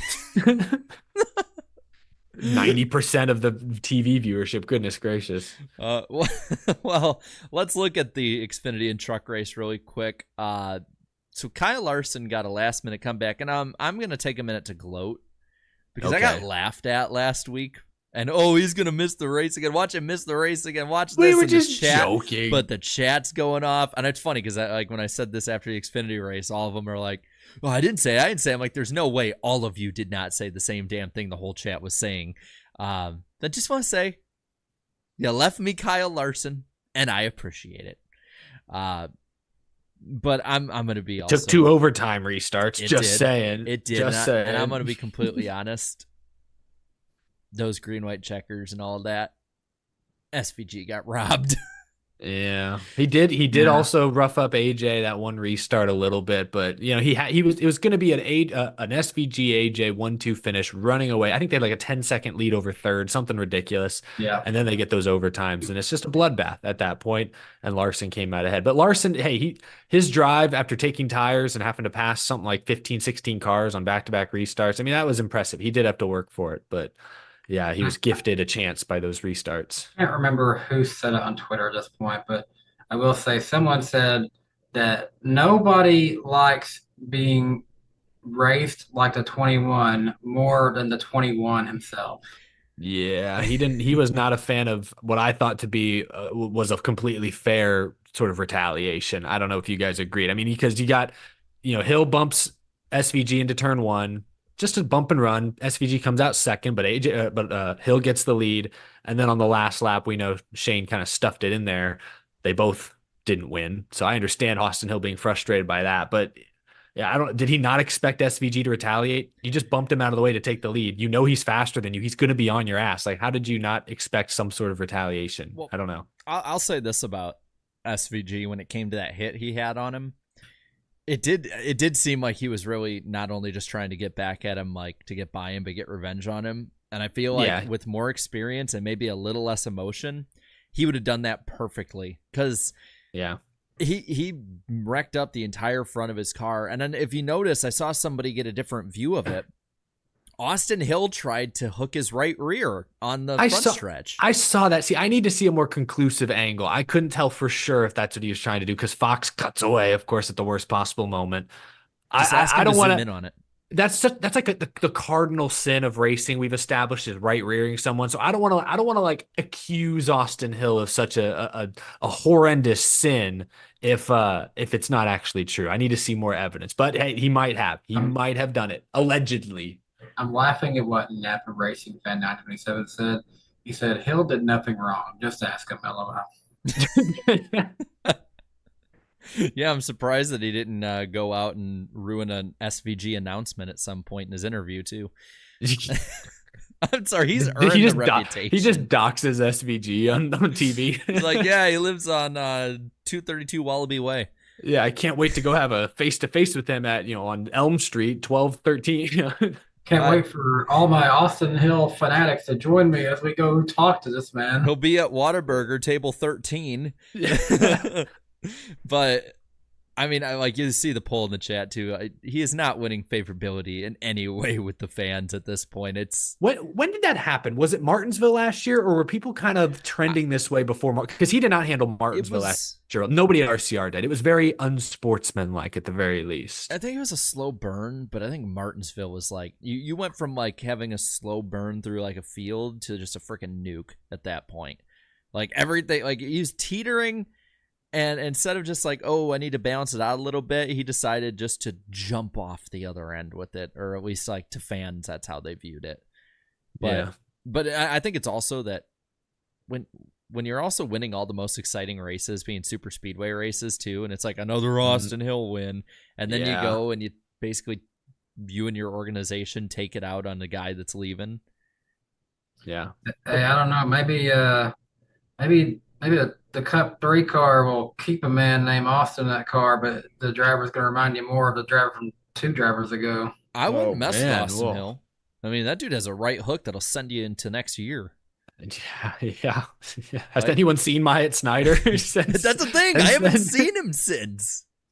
No, I'm just kidding. Like, where did he go? Let's see what happens when Nick Sanchez has to fight Austin Hill. Ooh, I can't wait for that rivalry if and when that day comes. That'll be interesting. That'll be David versus Goliath. You thought he got messed up with Matt Crafton. Oh, boy. Oh, man. One last little bit of cleanup on the Xfinity race, and then we'll get the last bit on the truck race. But a good run for Sam Mayer. He finished. He needed it. And he got a top 10 and everything. But going to the truck race really quick, it was Heim time in that one, which... Oh, yeah. Par for the course. He's ridiculous. He's ridiculous. I read a couple stats in one of my videos this week. Last year was his first full-time year in trucks. He should have won the championship until Phoenix happened. Carlton Roosevelt happened. But his average finish last year as a truck series, I don't know if he was a rookie, but in the trucks was like 6.5 or 6.8. For a full year in trucks, the wild, wild west of the truck series. This season, I know it's only 5 races. Do you know what his average finish is this season? God, isn't it like third? Damn. He's insane. I am on the Corey Heim bandwagon. I know we're going to talk about Connor Zilic and the hype is real around him as well, but Corey Heim, I think he's going to be the next like Martin Truex type driver who's probably going to win 40 Cup races. I'm going to call it now. Call my shot. Corey Heim wins 40 Cup races. Are they going to be the boring Cup races and the Monday ones? Well, he's not going to rough people up typically. They're going to be just, he dominates or he has the best cars and wins. And I'm thinking Truex. That's who I'm like comping him to. Let's look at it like this too. From where we're at competition level with Corey Heim and he's also been making some starts in I think Sam Hunt Racing's Xfinity car, and he hasn't done too bad in that. All things he's done just fine, yeah. But think about where we're at with this. So he's a Tricon. And Tricon's is it's a repackaged, rebranded David Gillen Racing. So technically, all things considered, it is a brand new team because it's just been rebuilt and reimagined. But they did last year just make the switch back to Toyota after being a Ford, so they were starting over. You know, they had lost their relationship with Toyota. I don't know how many years ago it was before it ends. Whenever they got Haley Deegan, then she left and they got back with Toyota. You know, made up, back to normal. But that team though has been starting over, and now they're the golden child of Toyota, in my opinion, now of that series. And Corey Heim is now in a position that he could be the next golden boy of Toyota. I just think he has just seems to have a really good head on his shoulders. I don't know. You hear him talk, he sounds like a cup driver. He's 22, so he's not like super young and raw. Like he's, or I think he might even be 21 actually, but still, like he's got a long runway, but he's also old enough that you feel like he knows what he's doing at this point. He's not unpredictable. Like I don't know. I'm really impressed with Corey Heim. I hope I'm not jumping off the deep end, but I just really like what I'm seeing from him. Even at Phoenix last fall when he retaliated against Hocevar, he probably shouldn't have done that, but I probably would have done the same thing in that moment. Dude just blatantly took me out of a championship. Yeah, I might have lost my cool as well. I don't hold that against him whatsoever. He just seems like a future Cup Series driver. I'm not going to predict next Jimmy Johnson or next, so even Denny Hamlin or Kyle Busch, but he'll probably be with Toyota. And I think he could be the next Truex, win 30, 40 races in Cup, probably win a championship at some point and have a Hall of Fame. Car. He'll have a quiet Hall of Fame career, most likely. That's my prediction. Wow. That's my bold prediction. If anyone in trucks right now, full time, is going to ever go on to be a Hall of Famer, besides like Matt Crafton, and maybe Ben Rhodes. I don't know. He's two-time truck champion. Maybe Ben Rhodes. I don't know. Do you think Ben Rhodes will be a Hall of Famer? This could be a debate. Depending on how you put him in. That's why I think the driver should be put in different series. They just not maybe. One just giant brush stroke. Of anyone in trucks and even most of the people in Xfinity, I think Corey Heim has the most sure future of any of them. Let me ask you this, Eric, because we've only seen this happen a couple of times in recent years. Most recently, Carson Hocevar. Is Corey Heim, in your opinion, a driver that you think is worthy of going straight from trucks to Cup? I don't know. I mean, maybe, would you put him in the same bin as Zane Smith and Carson Hocevar? My thing is, yeah, I think as far as like caliber of prospect, yeah, he's absolutely in that tier. I would say at this point. If JGR just announced in a couple weeks, Martin Truex Jr. is going to retire after this year, we need an ex-driver, would you look at their talent pool from the Xfinity Series, or would you consider jumping Corey into that role? That is a tough call. Corey or Chandler? That's the thing is I like Chandler Smith. Sheldon Creed's not ready for Cup. He hasn't done anything in Xfinity yet. But I like Chandler Smith a lot. He has made some Cup starts already, so you feel like he is next in line. But if you ask me who's got the higher ceiling, I might go Heim. That's tough. That is tricky. Toyota's got... Luckily, JGR has 2 seats likely opening up in the next 3 years with Hamlin in the 11. So I think both Heim and Chandler will have an opportunity to race for JGR if all goes well. That's okay. I was gonna say that's a good hypothetical poll right there to do this one. I'm blowing so much smoke up Corey Heim's ass. I would probably pick Chandler. How old? No, but see, because Heim's older than Chandler, isn't he? I got the age here. Yeah, how old is Chandler? Is he 20? Well, really quick, I'm gonna get the age for Heim. Heim is 21. Okay. And Chandler Smith, I believe, he is also 20. Oh my God, they were born 5 days apart. What the what? Or what no, is they this? were born 10 days apart. What on earth? Wow. Yeah. So, give or take, it was June 26, 2002 for Chandler, and they're both July from 5th. Georgia as well. I forgot about that. Is he part of the group of 1 million that's making a part-time start for JGR this year? In Xfinity, I'm not sure. I hope so. I can't keep it all straight. I would like to see him run in a proper JGR car instead of the Sam Hunt car. Yeah, really me too. It's an idea of what he can do. Yeah. Well, also, while we're talking about this, I mean, a young prospect that took, I think, all of us, or the headlines in general, by storm was Connor Zilic. He broke what was at that time, and since was broke by Cup, but broke the overall NASCAR track record in qualifying in a truck. He could, but the thing is like he and that team, they just couldn't get out of their own way the entire race. But he showed the raw talent and speed right off the bat. Yeah, no, he was You the get him a Ross. couple more chances, he won't make those same mistakes. No, it's disappointing he made so many mistakes in the race itself. But still, to come back from all of that, he had a course cutting penalty, I believe. He spun out or got spun out at least once that I remember. Obviously, he cut that tire down on turn one, lap one, and had to pit, I think, under green. Like so many issues. He still came back to finish fourth. Shows you the potential. But at the same time, we already knew he was a great road course racer. He showed it in an ARCA race at Watkins Glen last summer. He's shown us in the Rolex 24, the Mazda MX-5 Cup Series. Like he's proven he's a good road racer. The real question is, how does he develop at the ovals? Because NASCAR is still 90% ovals, and he has very little oval experience. He clearly has a lot of raw, natural talent. And, listening to him on Door Bumper Clear this week, also he did an interview with David Land like a week or two ago. Listening to him talk, he just sounds very mature for a 17-year-old. He sounds like someone who's like always playing, like he just expects to be in Cup one day. Like he's not cocky, he's not arrogant, but he just talks like someone who's like, yeah, I'm just trying to, build up my skill set, add more tools to my toolkit, just get better so that one day I'm ready to be the youngest Cup champion. It's like, yeah, wow, okay. I love the confidence. It's justified, and you seem really sure of yourself considering how young you are. So I like what I'm seeing from Connor Zilic, but we do need to see more of him at ovals before I'm ready to make super bold, all-time great next phenom type predictions. Update on the poll: 65 to 35% go in favor of Heim over Chandler Smith. Okay, I must have persuaded them because I actually picked Smith.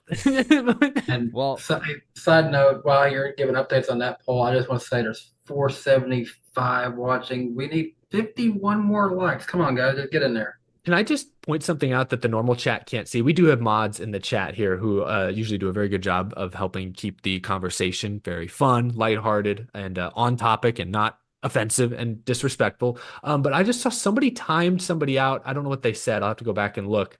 But someone got put in timeout for 86,000 seconds. That's weird because it goes off of seconds, but that's for 24 hours. Oh, okay. I'm like, how long is 86,000 seconds? All right. Well, we'll welcome that user back next week, hopefully. Well, one last thing. I'll tell you what they said later. Well, one last thing I want to talk about was, have you guys ever had it where just the bottom of something falls off, like where it's just the allegory of like the team is like doing really good and then the bottom fell out. I know where you're going, but yeah. Well, that happened. That happened. I don't have my chair. I'm just floating now. This is what happened right here. So that truck in the picture, right there, right at that kind of near the top right, yeah, that's his rear end housing at the front of the screen. God, Jarrett brought a visual aid to the class today. Yeah, I put a little effort in, but that's unbelievable. I don't know how you follow that up in any way, but yeah, I mean the entire rear end just came out. Like surely that's just like there's a loose connection there somewhere. So I don't want to take take a shot. What team is this? This like Corey Roper's team or whatever? I don't remember what they're called. But like he brought in funding from Spire. That's the thing. I don't want to like make assumptions, but Marco Andretti, it's awesome to see him trying out NASCAR. He's making more and more starts here and there. But I feel like every time he's in a race, maybe he's just off the pace because he is an older open-wheel driver trying to adapt to stock cars. He may be struggling. That's totally fair and understandable and expected. But it also feels like the cars he's getting in, or the trucks in this case, are utter garbage. I sat up in the stands for the ARCA race at Phoenix. He had a Spire sponsor on that car and everything. And they just sucked. Like, I was worried if they were going to get hit with a minimum speed violation. Like, I don't know. That can't be all Marco Andretti. We saw him on ovals in the SRX. He's not that far out to lunch, is he? The equipment is terrible. That same sponsor was literally on Kyle Busch's truck the last few weeks in the Truck Series. Yeah. So why his equipment is literally falling out from under him. And at least that's what it seems. Maybe I'm wrong. Maybe Andretti really is struggling, but I can't imagine he's struggling this bad. Like this stuff like this, the wheels falling off quite literally should not happen. Nobody's seen that. That's not a thing. It's funny as hell though. Yeah. Hey, at least he's allowed to compete in NASCAR. Damn. Well, I think that's a good way to end this off. How about that? I think that's a good way to end it off. And we got a lot of mileage out of that first half of the show. Jeez. Yeah, it's a good thing that we are closing on that light goal. Hopefully, I think we might be able to get it tonight. But before then, I think let's get on into the lightning round. I'll let one of you guys get the timer going. I'm just going to start us off right now. A lot of people had a lot to say here. Man, every time I go to read something, this happens. I'm such a dumbass. I just opened the calculator app. All right, go when you're ready. He's like add 1, add 2. That's not All right, we're rolling. We're on the clock. Isaac the Jedi, thank you for the 5. You know how Moobs portrays Ty Gibbs as a spoiled brat in his shorts? That's what Austin Hill acts like for real. Took all the wrong lessons from Kyle Busch, I see. Damn. Oh, man. That's brutal. Wolfion0617 left 2 $5 super chats here. First one is, hot take, NASCAR needs more road courses. The first thing everyone says when I ask them about NASCAR is, they're taking another left turn, and then follows that up with, I finally got some friends in the NASCAR because they were willing to go with me to the Roval. Road courses bring fans who aren't willing to watch another left turn. I think that's a good point. I don't think we should go past, I think 6 is the far end for the most part with road courses. It's a delicate balance because, I agree. It does sort of buck that narrative of NASCAR just being driving in circles, but at the same time, core NASCAR fans, of which there are many, don't really resonate with them. The viewership for COTA was by far the lowest of the season so far. Yeah. So I don't know. I just think in person, if you're going to win those people, I do think having a good amount, plus it helps with schedule diversity too. Nas Carson for 2 $10 super chats here, saying COTA, trucks, poor Andretti with that rear end. Xfinity, better race than Cup with an awesome last lap. Cup, same as Watkins Glen last year. Enough with out of bounds at road courses. So we know where Nas Carson stands on that one. And he says also, hey, NWP, Danny, how was COTA? It was good. He says, any one of you going to Richmond? I do not think any of us are. Unfortunately not. Sorry. I'm going to need to see some things seriously change that short track package before I'm willing to go, honestly. Well, and he says, have any of you guys been to Richmond Raceway? And if you have, any things I should do there later this year for the August race? I mean, I've been there. It's a all right facility. Lines are a bit long. If you drive anything that's close to a Toyota, I think you can get in a special gate. I'm sure you can for this weekend because it's the Toyota Owners 400. But there's nothing really that stands out to me. To me, it's like it's an average track to go to. If you've been to NASCAR tracks, you'll know how that one is. That's about I can't really say too much because the only vendor lines I was in was the Dale Jr. one, and that's only a one-off. It's not an SMI track because I know SMI has been pushing to do full Cup Series driver autograph sessions. But since it's not an SMI track, I'm not even sure if that's a guarantee or going to happen. So I just keep an eye on the schedule. Try to find your favorite drivers. Napa Racing Fan 927 for the 2. Why dump COTA? Dump Texas for Wilkesboro. Ask Dale. Alex Luft for 5 says, what's number 1 on your guys' racing bucket list? For me, it's a tie between the 500 and 24 hours of Le Mans. Ooh, Le Mans would be cool. Although I'd have to research up the history of the race more to just fully appreciate it, I don't know. Going to Daytona was a big one. Going to the Bristol Night Race was a big one. I've checked both those boxes. Indy 500 for me. Yeah, I'd like to go to Indy 500. That's probably mine as well, actually. Yeah, so I'd say that. Maybe one. I would want to go to one F1 race, just say I did it, not necessarily because I want to go. Your wallet won't like it. Yeah. I see. I think it's probably cheaper to fly international and go to one than it is to here. I see my fiance in the chat saying you wouldn't survive at Le Mans without me because she speaks fluent French. Need a translator. Bailey for 5. Curious if anyone noticed how Chase Briscoe is currently 17th in points, 3 back from 16th. He is so far having a nice bounce back season. Yeah, which I think if we had expected it from any of the SHR drivers, I think he would have been at the top of the list. So it's been good to see. I'm going to do 2 or 3 more here. Probably 2 more at this point. Ross Crash Stain for 5. What's the difference between Guns N' Roses and Marco Andretti? Guns N' Roses still has Axl. It's pretty good. I thought he was going to say Guns N' Roses has been on a cup car. Yeah, that too. And the axle is a little bigger now than it used to be. MVR owner for 2. Hi, NWP. Jarrett, any plans for a 2024 NASCAR draft? Not at the moment. No, I've got a lot going on in general. It's probably going to be difficult to do that. But that's going to do it for now for the Super Chat stage break. And, it's been really quiet here, but maybe it's down in Texas. I'm hearing some thunder. I think it's lightning. I think yep, that's what it is. It is the lightning round, and Eric is the one getting struck. There he goes. Poor Eric. I'm gonna try something different here since we usually go loud. Let's try it quiet. It is time for the lightning ASMR. First off, I want to shout out the Spotify side. I gave them a poll. Should NASCAR race on Easter, since it seems to be a hot button issue? Fourth with 10% said straight up no. 21% said I don't care. In second, 31% said yes, they should. And there was a compromise for the win. 38% said do it the Saturday night before. Personally, I want it Sunday night because I just like watching NASCAR, and every other sport goes on every other holiday. Yep. I think Easter Sunday night is actually fine for NASCAR. I don't know. I like you just said. And now NFL's talking about trying to get in on Christmas with the NBA every year. So if other sports can race on other sports can play on religious holidays, I think NASCAR Easter Sunday suits them well, honestly.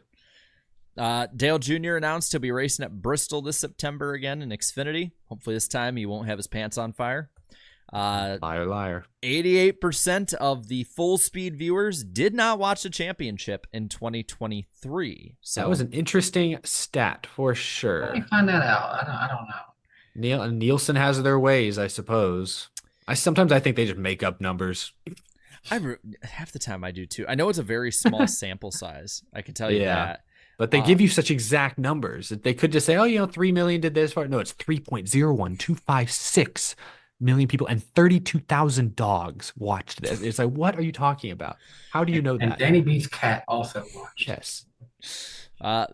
Going back to the NASCAR side of things, NASCAR is taking over the lease at Bowman Gray Stadium starting in 2024. And I'll just say this, the person they put in charge of a lot of the stuff over there, great guy. Yeah, he will be really good, and I don't think people should be worried. The Skip Barber Racing School has acquired the SRX as well. Still not entirely anything that they're going to race this year, so we'll see. Yeah. And all signs are that COTA will be back for next year on the 2025 schedule, which I don't see why they wouldn't. Ty Dillon's going to be running some races in the Call League 16 this year. So I believe is it this Richmond too? Is he doing both Richmond races?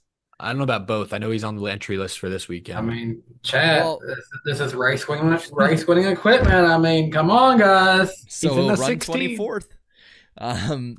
But yeah, I think it is both Richmond's, Texas, New Hampshire, and fall Kansas. Great, I get to see Ty Dillon in Cup again. Woo! Yeah. DoorDash has ended its relationship with 2311, according to Adam Stern.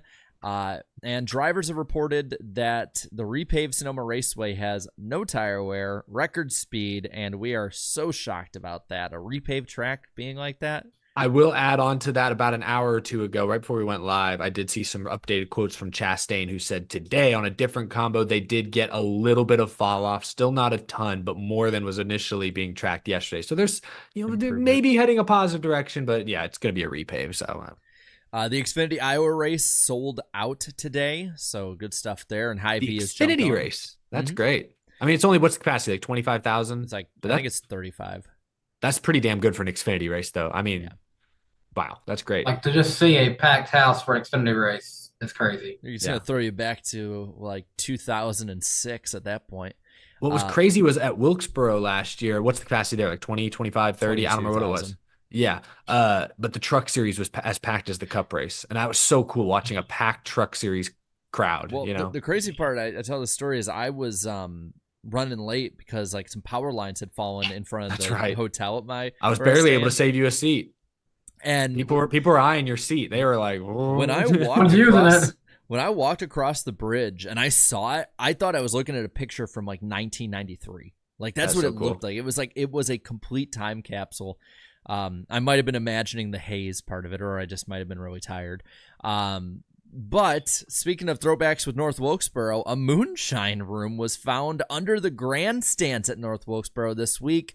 It's not the first time this has happened. I believe it was like South Georgia Speedway or something like that had a similar thing happen, but this was all It the way was a back in sinkhole open up and they found it, right? That Yeah. is so NASCAR. I love that. That's such a wild story. Man, it sucks that we can't just ask Junior Johnson if that was his. Like, it sucks we can't do that because it probably was.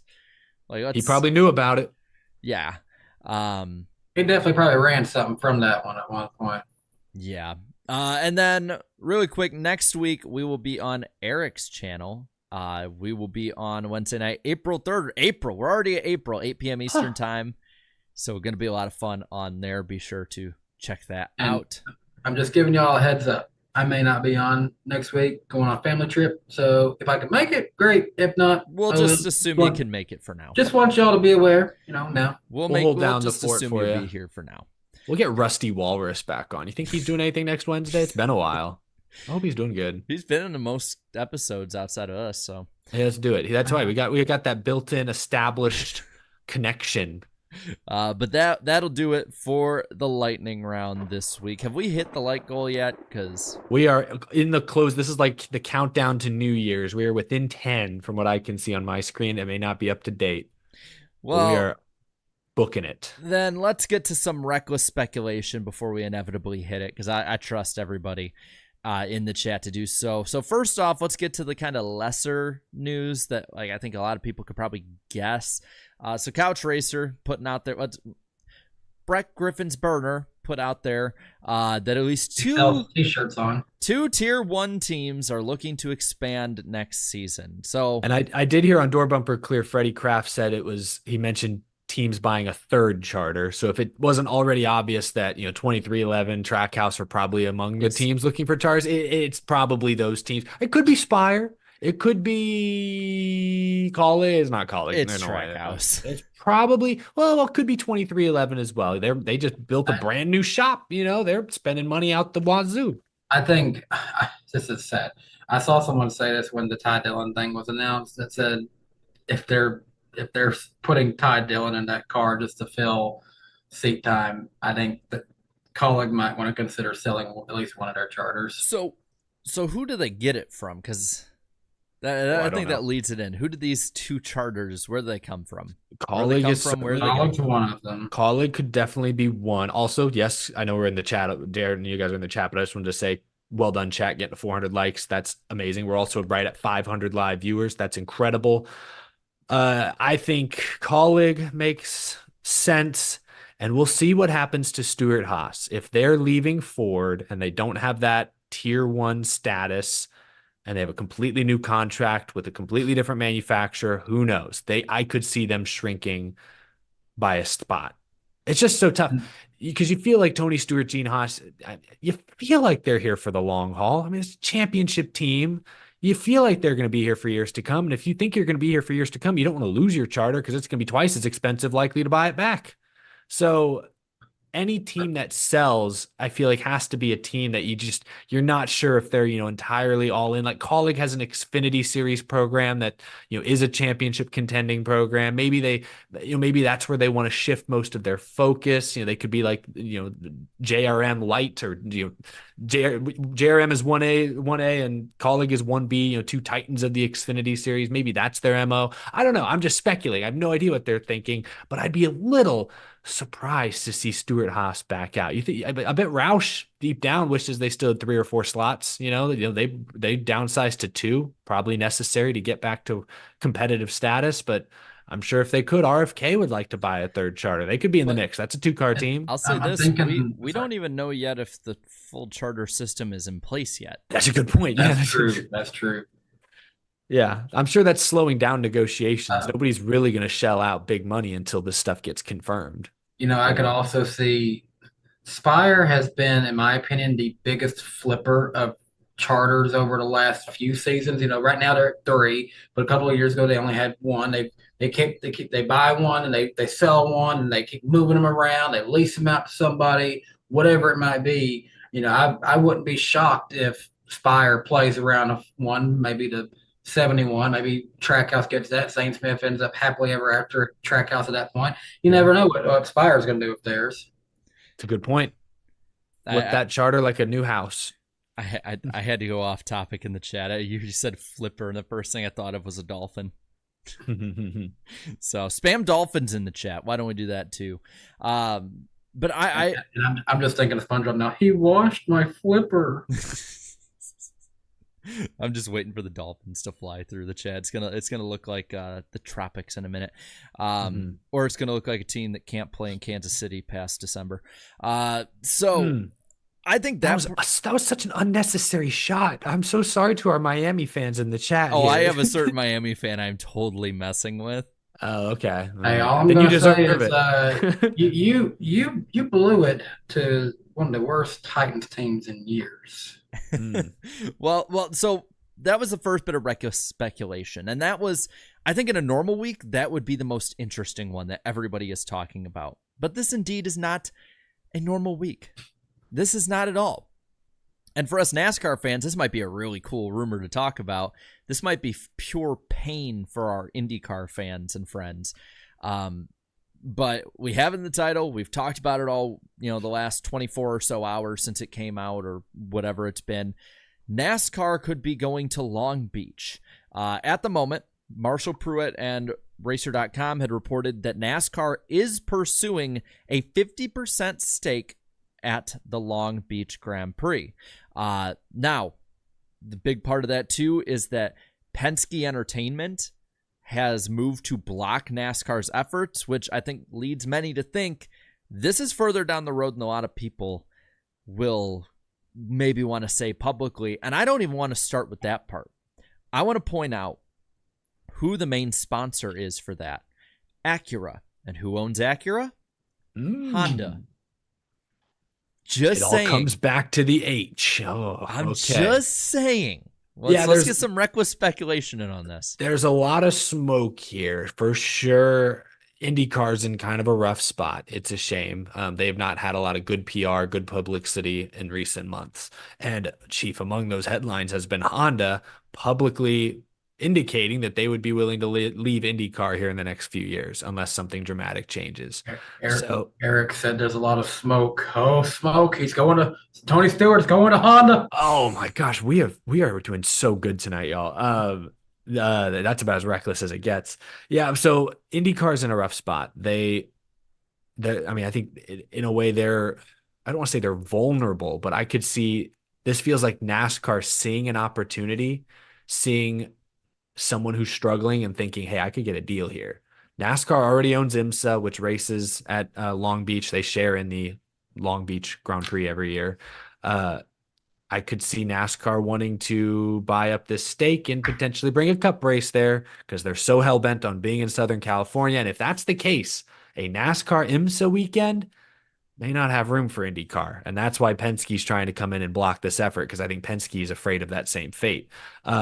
So we'll see. I don't know how I feel about it. I want to see NASCAR in the LA area. I think they should be there. I actually even think another street course would be cool. I don't think we need more than two, but having two different street courses on two completely different regions of the country, I think is more than acceptable. I got an idea but I don't love going to war potentially with IndyCar. I don't know about war is the right word, but taking advantage of IndyCar's difficult spot to break up one of their historic traditions. I'm just going to say there is no war, in my opinion, because honestly, there is only one race that comes close to, or does beat NASCAR's ratings, and that is the Indy 500.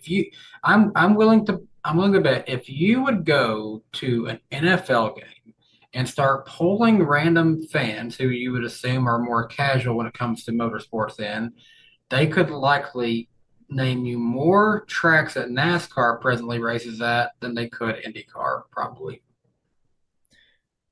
I think so. The thing with this is there's blood in the water. Like, there's clearly blood in the water. Exactly. Penske, like, I know a lot of people that defend Penske, they go back to 2020. And David Land put it really well. It's almost half a decade ago. You're talking about something that happened 4 years ago, and you're trying to justify the failures of today when it comes to all of that. What my idea is I think that it could fit really well ratings-wise. Because, or like not ratings-wise, but TV-wise, because there's the rumor of Montreal. And the way that the contract is laid out with the last 14 races going to NBC and TNT, you basically have what can be considered a street race, so it's kind of a mix of all, but what can be considered a big-time street race could lead off the NBC portion of the year. You have the middle portion where Chicago at the moment would be held by that Amazon-Turner connection that's looking to be made. And then Fox would have theirs with Long Beach, which currently is the same weekend as Talladega, which Talladega can move a week up here or there. It's around the time that Fox ends off. I wouldn't be surprised if they go at this. And at that point, if they buy 50% stake, like, well, I think NASCAR would bring in more viewers easily. And that's what I think. I think if NASCAR wins this bidding war, this becomes a NASCAR race. And IndyCar will be lucky if there's a slot for them, and that's, as a NASCAR fan first, that's exciting for all the reasons you just said, Jarrett, especially if they do add Montreal. You have these, then you get rid of the Roval. Maybe you do eventually get rid of COTA, or because I don't think you need too many road courses, especially as long as the next gen races at road courses the way it does. So this is very exciting and makes all the sense in the world from a business perspective why NASCAR would want to do this. This is their ticket into Southern California long term. It's an established event. They've proven they can run a street race. Maybe tweak the configuration slightly. This would work. I just have a hard time. I worry about them. Not that IndyCar has a ton of fans, but this could alienate some hardcore motorsports fans who will see big, bad, mean NASCAR coming in and taking advantage of the little guy IndyCar and ruining one of their decades-long traditions. I don't know. That's it's a little concerning. It's a small concern, perhaps. Maybe the big picture, it'll get washed away. Nobody will care. There's another one too. Yeah, what's it? How does NASCAR fit these races in? Like, because we know they're not going to 38, 40 points races at this point. We know they're not giving it to SMI, and we know they're not going to let an independent entity hold this. So I can think maybe they downsize one of the Richmond dates. That's around the time Montreal would be. At this point. Well, that's an easy one. It'd be around when Montreal could be run. That way there's no overlap with Formula One. But then if you're looking at the front half of the season, like, what race do you move around that is a NASCAR controlled race? Like maybe the Chicago one, but they've said they will not leave the Chicago area even after the street race. Yeah. This sounds awful to say, but right now with the racing product that we get at this track, and I'd much rather see it be in the playoffs where it currently is, I would get rid of a Martinsville race right now. I would love to maybe go back at some point, but right now, if this package, sadly, I don't know. If we got to sacrifice one, that's one I'm willing to. I could see Spring Darlington going away, and I hate to say this, I could see a Kansas losing a date, because while the racing has been phenomenal, from what I understand, they have a hard time. Is it the spring race typically? They don't have race, yeah. They don't pack the stands for the spring race this year, though. I'll say that it has been a little better, but I think Darlington maybe would even be more likely. Keep the one Southern 500 Crown Jewel event. Spring Darlington, even with the throwback, shtick, the stands are half full, in the spring. I know. I just the part then you run in there is you went from pissing off longtime racing fans, now you're pissing off just hardcore NASCAR fans. Yeah. And we had and like the Richmond one, I can see like not being too upsetting, and I think it would actually help Richmond overall.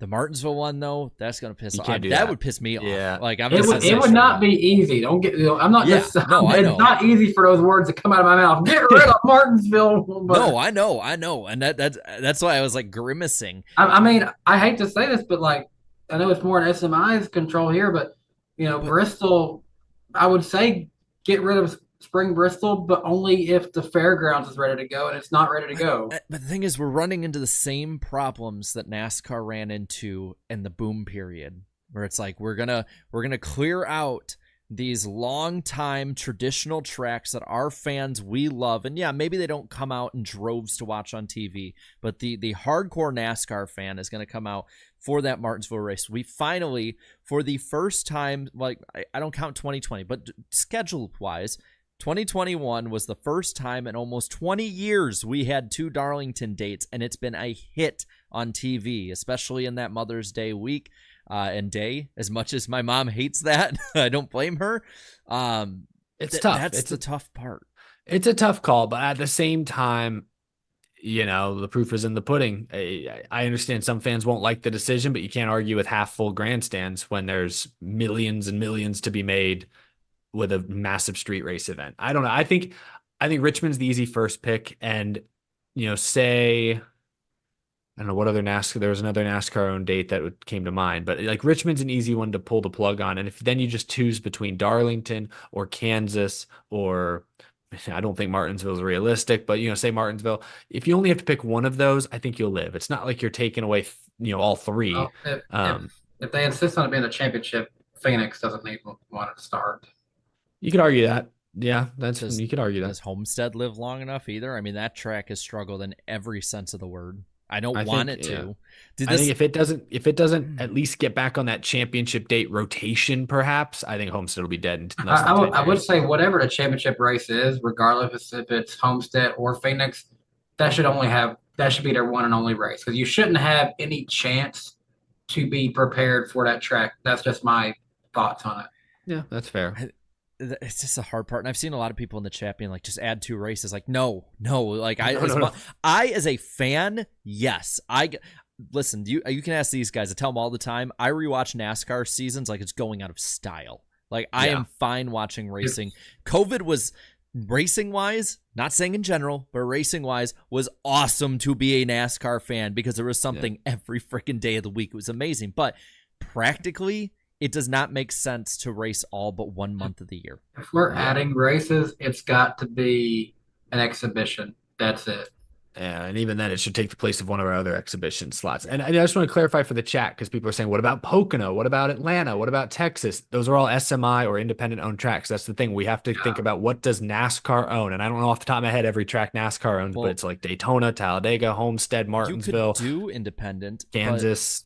Pocono is okay. As much as Pocono's already down to 1, but as much as people want to rip on Pocono, ratings wise, that track brings in almost as many viewers as we saw on Big Fox this week on USA Network, and over 100,000 people show up every race now. Eric, Pocono is not. You've been to Pocono. It brings in a pretty good in-person attendance, doesn't it? Yeah, and I can't remember when I went in 22. Was that their first year with just one date? Because the stands were packed when I was there. It was 70,000 people probably. No, so they announced this past year it was the most since 2010. They had put a specific that's race. Right. I forgot so about it was that. like 105 or so thousand people. Yeah, if you include the massive campgrounds, it's easily 100,000 people, especially now that they're down to 1 date. So you can't scrap Pocono. But that's the thing, is you can't do Pocono or Indy. Those are independently owned, and they're already down to 1 date, and both are great markets. You need both of them.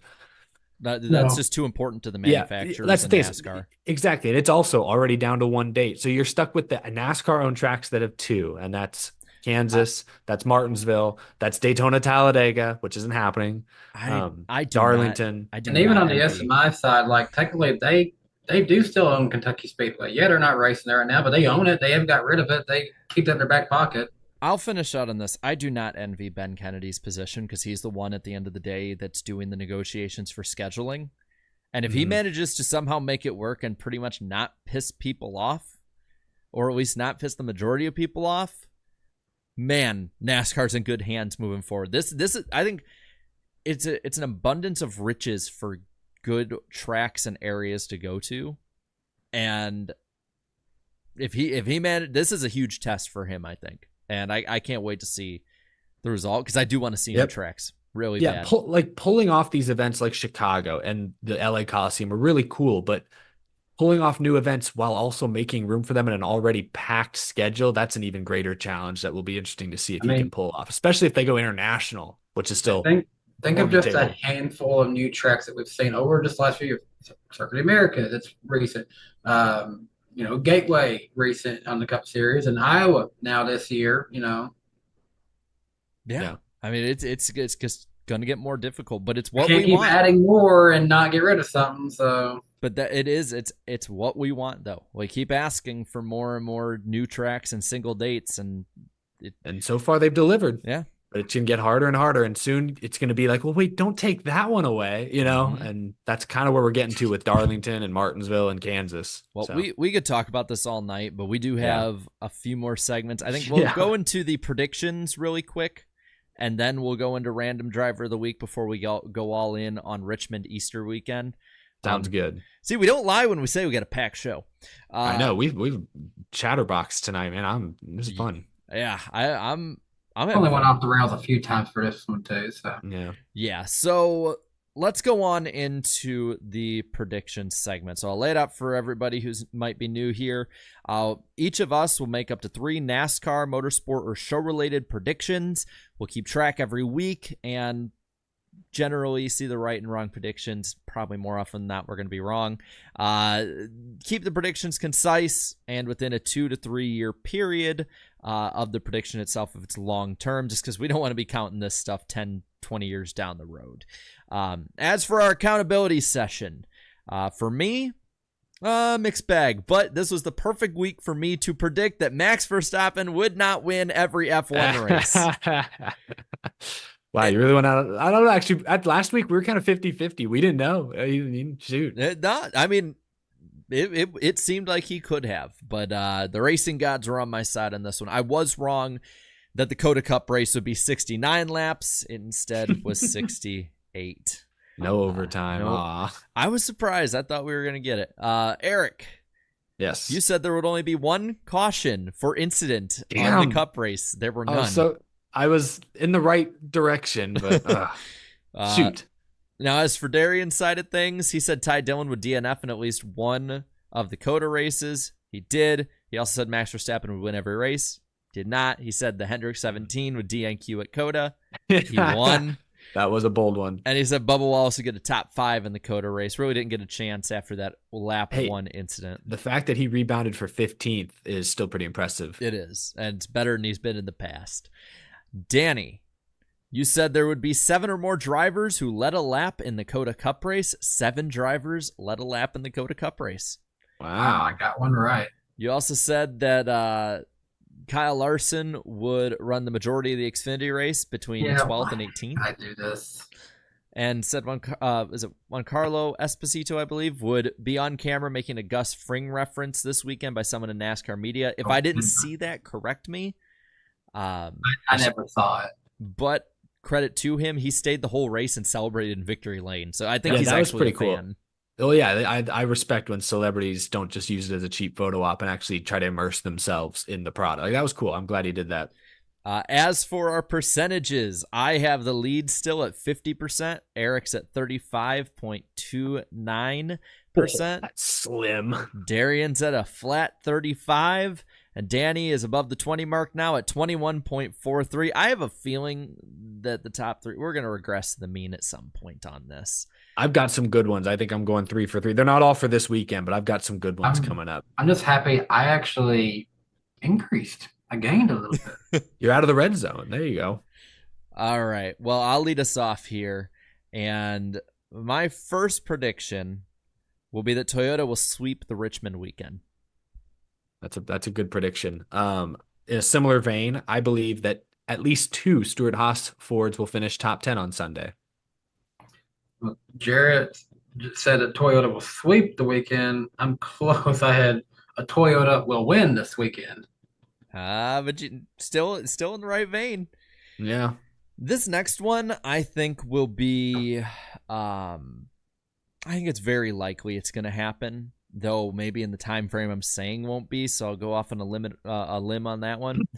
I'm going to say that I think Ty Gibbs will win a Cup race before NBC returns. He will win a Cup race in the next 10 races. That's fair.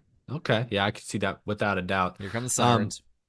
My next prediction, y'all know how every year Lionel typically releases their best-selling die casts of the year. My prediction is that the Chase Elliott Dale Jr. 2014 throwback will be the best-selling die cast of the year. Ooh. You never know what's going to come out this year. I know that's why I'm getting it out of the way. I got to keep these somewhat bold. Got to keep you on your toes. Um, this is one to watch for the next 3 race weekends. And we're in the middle of spring here, but the next 3 race weekends won't be affected by rain. I hope you're right. Me too. All right, my last one. This one we probably won't find out about until the end of the year. We will know by next year.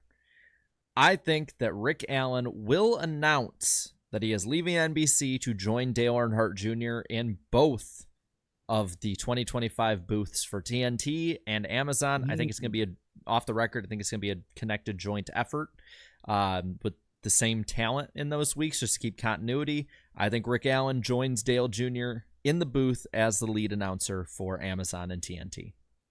Oh, gosh. All right. My last one, I'm going to be a little obnoxious here. Bear with me for a second. It's opening week for baseball. I mean, I know there was the Korea series last week, whatever. This is the real opening week. Tomorrow for most teams is opening day. So this is a baseball themed one. I predict that tomorrow my Houston Astros will score more runs against the New York Yankees than Ty Dillon will score points on Sunday. Damn! From the top rope. Wow.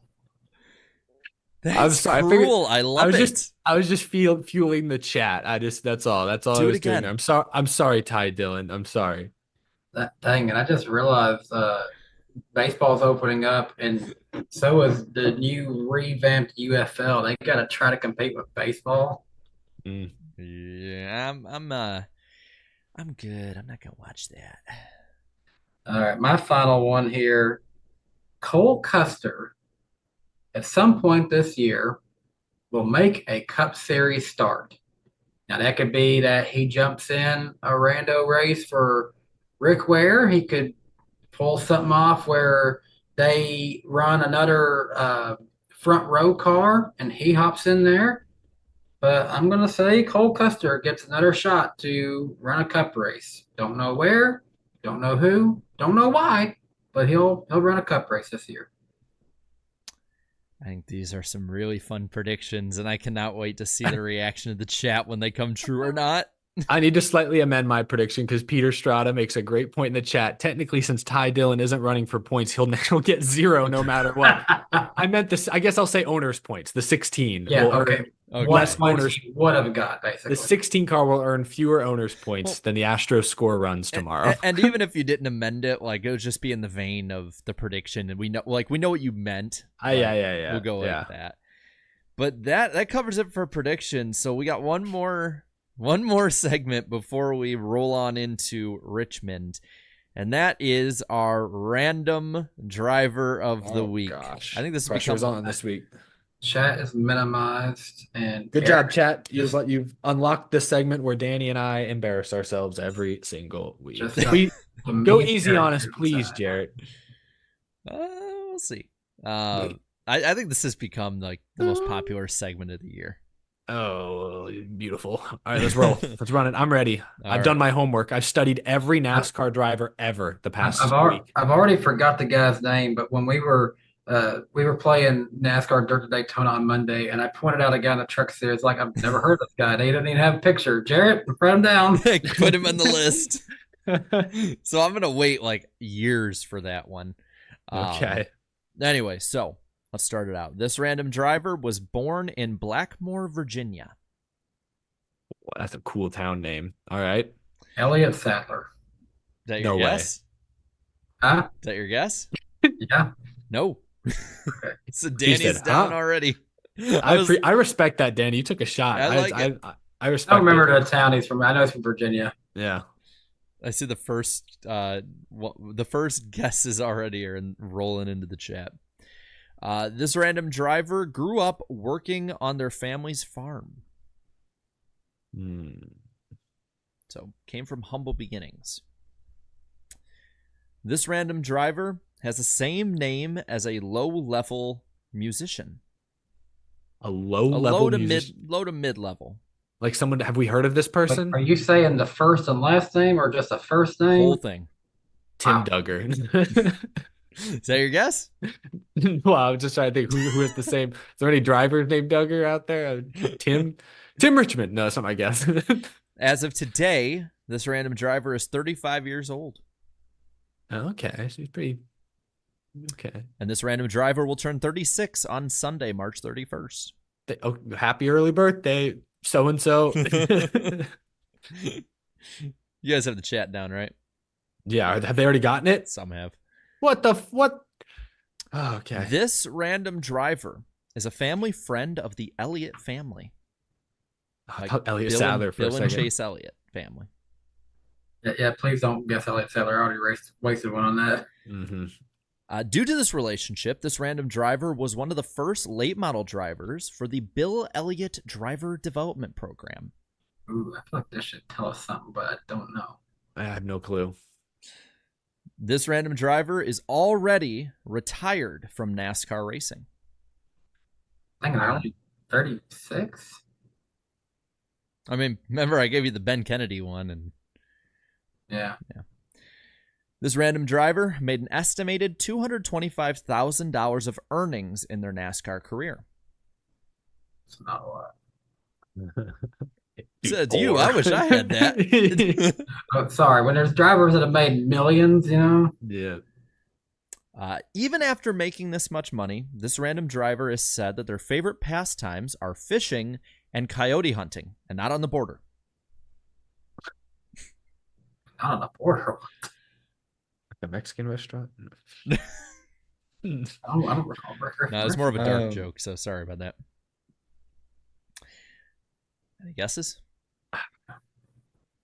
I'm so brain dead, man. This random driver only raced in the NASCAR Craftsman Truck Series. Oh. Okay. Yeah, I'm realizing that was a really dark joke to say. This random driver also has made a start at Rockingham.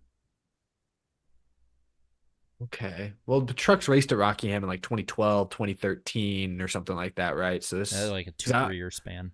Yeah. I'm going to make a guess. Oh man. Don't recall them knowing where they're from, Yeah. but I do know he raced at this point and he is gone. Is it James Busher? It is not.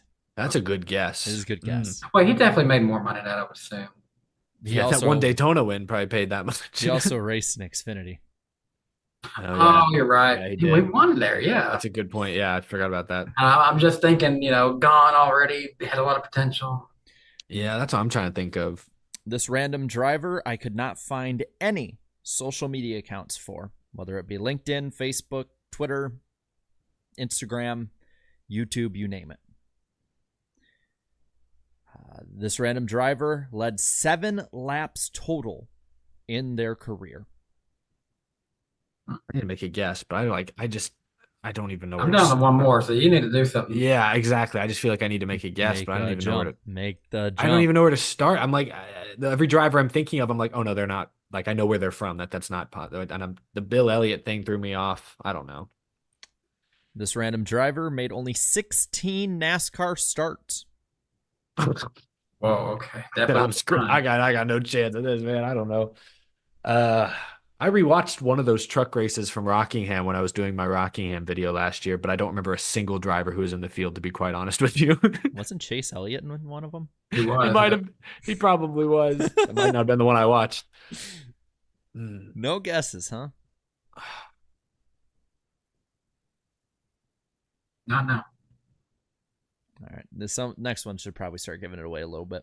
Okay. First one is this random driver once made a guest appearance on CNN as the host of the show he was on was also having the same name as this driver as well. They had the same name first and last. Like, so like if it was John Doe, the host name was John Doe, Oh, but like it wasn't. He didn't have the same name as the driver. Like he might have been. No, they on had the same exact name. Oh. Like if it's Oh my- JONDOE, spelled the same and everything. That's weird. What? I don't know anyone who's on CNN It was like a while ago, so. Okay. This random driver also did win a race in an unsponsored truck.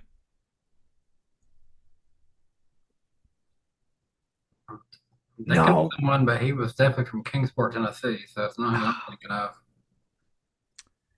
There was a rumor that this random driver was fired because of this win. The rumor was that they were supposed to pull over and let their teammate win instead. Damn it! What is?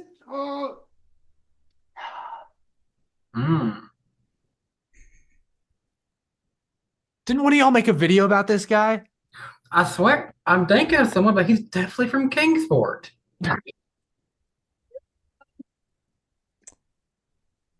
This random driver once drove for RSS Greenlight, among others. Yeah, I have no idea. Every like guess that pops in my head, I'm immediately like, oh no, they did an Xfinity start, or they did that, and it's like I can't. Why even waste a guess and look like an idiot? I don't even know, man. This random driver's win was overshadowed by other events that had happened in this weekend, even though it was an underdog win. I feel like, well, underdog wins are always kind of overshadowed, more or less.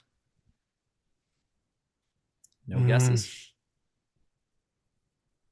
I have no idea. I'm trying to think, who would have driven for SS Greenlight in recent years? No, I don't even remember what SS Greenlight's like truck was. I know now they have Xfinity, but I know this isn't correct. I'm going to throw it out there just because I'm going to say Spencer Boyd. Nope. No. Well, you did say he's retired. Is Boyd? No, he's got a new team this year. 76. This random driver also drove for Red Horse. Timothy? No, I don't know. again, the guy I'm thinking of ran for them, but he's from Kingsport. How old is Ray Black Jr.? That's a name I haven't heard in a while. I don't know. Is that a guess? I'll throw it out. Why not? That's a guess. It's a wrong guess. No, damn it. So you're both down to one. Did he run Xfinity? I think he ran Xfinity at some point. He ran Xfinity. Yeah. Remember, because John got his logo on his car at one point because he was a fan of Ray Black Jr. That's pretty random. I didn't remember know making a joke. Someone was like, "Who is Ray Black Jr.?" The son of Ray Black. This random driver has won a race at Daytona International Speedway. Is it John King? Yes, it is. You He's had from it. Kingsport. What are you talking about? No, he grew up in Kingsport. He was born in Virginia. I didn't know what this guy's from. I didn't know that. So I'm telling like John King, but it said it was from Kingsport when he won. I was saving that as the last one. The other clues were he won in 2012 Speed Weeks and he grew up in Kingsport. Like when you said that, I was like, okay, it's John King, Dude, but it shouldn't be. I knew with a Tennessee driver, I had to save the Tennessee clue for last because if I said it early, Danny'd be like, "Oh, I know who that is." Yeah, I was not going to get So that. Danny got Okay, when you're from close to that area, you're going to remember the people who are from there getting a win. Yeah, for sure. Well done, Danny. The chat was like, "Danny, just say it." I know. I'm looking at it now. They're like, Danny, say it. You're right. Oh man, there's a lot of people that tuned in for that part too. Like the viewers went way up. Yeah, there was a host of a CNN show. His name is John King. And there's In a my country mind, I was artist. thinking, I feel like that's the thing, John King. I know. There's a MVR musician named John King. MVR owner's right. And I watched Danny because you did a video about him, right, Danny? I did. I would have had him in NASCAR drivers you forgot about. That but was also the- would have highlighted him You- in the Red Horse Racing video. I certainly did forget about him, but that was I knew I'd seen that story in a video. You want to know what's the funniest part? And I totally meant to do this too, and the chat's realizing it. I gave you guys his first name, John Doe. How much? Oh! I literally knew that I could keep it. I could just give you his name, and no one would get it. I'm on a tough losing streak now. I started out strong on this. Now it's been an embarrassing few week stretch here. We got to get him back next week. So Well, I I see just hate it for some my saying his guys. birthday's April 1st, but others were like his wiki page said March 31st today. You could have told me it was December 32nd. I wouldn't have that wouldn't have helped me or hurt me in any way, shape, or form. I wouldn't. It wouldn't have made a difference. Either way, who's the low level singer? John King. There's a guy named what? Mm-hmm. It's way more common. We're name gonna than I listen would to have John guessed. King music after the show, so we don't get copyrighted. I don't know John King. I'm Why so was sorry. his win overshadowed? Some guy named Juan Pablo Montoya ran into a jet dryer. Yeah. I had to actually start making a couple of them up just because, like, I was like, shoot, I don't want this to end yet. So good job, Danny. That's your second one, right? Danny's cooking now. Well, let's cook on into the Easter weekend here and end off this baby. So, first off, happy Easter to all who celebrate. That's what we got this weekend. A couple notes for this weekend. It's going to be the same tire compound used at Phoenix, not Bristol, though this track is more abrasive, so it's not the end of the world just yet. Bubba Pollard's in the number 88 Xfinity ride, and this Xfinity race is a Dash for Cash qualifier. So, a lot at stake this weekend. Steak. The races this weekend, starting off with Xfinity, is Saturday. The Toyota Care 250 is 250 laps. 75, 75, and 100 are the stages, starting at 1:30 p.m. Eastern Time on FS1 and MRN, as well as Fox Sports app and Sirius XM radio. Weather, nice degrees out, cloudy, and a 24% chance of rain. Defending winner is Chandler Smith. As for the Cup race, the Toyota Owners 400 is 400 laps. 70, 160, and 170 are the stages, starting at 7 p.m. Eastern Time on Big Fox and the Fox Sports app, as well as MRN and Sirius XM. Via the National Weather Service, it's looking to be 75 degrees as a high, partly cloudy, and a 17% chance of rain. Fitting after who won the Xfinity race this past week that I got right. I will continue to harp on that one. Driving the 17, Kyle Larson is your defending winner of this race. Now, guys, we do have some pick points to go over. Some of the other ones at the moment we'll look at it another time. But here the pick points are. Have fun. Do you have the belt this week? I do. Pull it out. Go get it. Going back for that title. Later, I need to come get it from you. It's still at your house. Let's see. Right. I got it on right, huh? I gotta get used to wearing this, Danny. How do I get this thing on? Put it on like this. Okay. Yeah. Just like that. Like yeah. that. Yeah, because I have 112 points over 23 over Danny. I need to sweep this weekend because this man don't even know how to wear it right.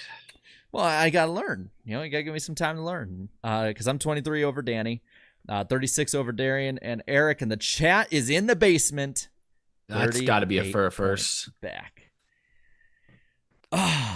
We're struggling, chat. I almost feel like a sense of brotherhood with the chat now. I feel like we need to hold hands and lift each other out of this basement situation we're in. At least I'm not in the basement this week. I gained one spot, lost like 20 points to the lead, but I gained a spot. Well, the chat is going to lead us off for the first time, I think, ever. Wow. You get to go first, chat. Xfinity race, right? We're starting with who's going to win? Who's going to win Xfinity? All right, give it to us, chat. So who do you have? I'm seeing some sevens. Remember Bubba Pollard in the 88? Eric Almirola's in the 19 or 20. I forget. I should probably look that up to be sure before you guys start leaving your votes. Now Chandler Smith is getting a ton. Chandler. It's pretty even for 27 and 81. All right. Well, let's pull this baby up. So Well,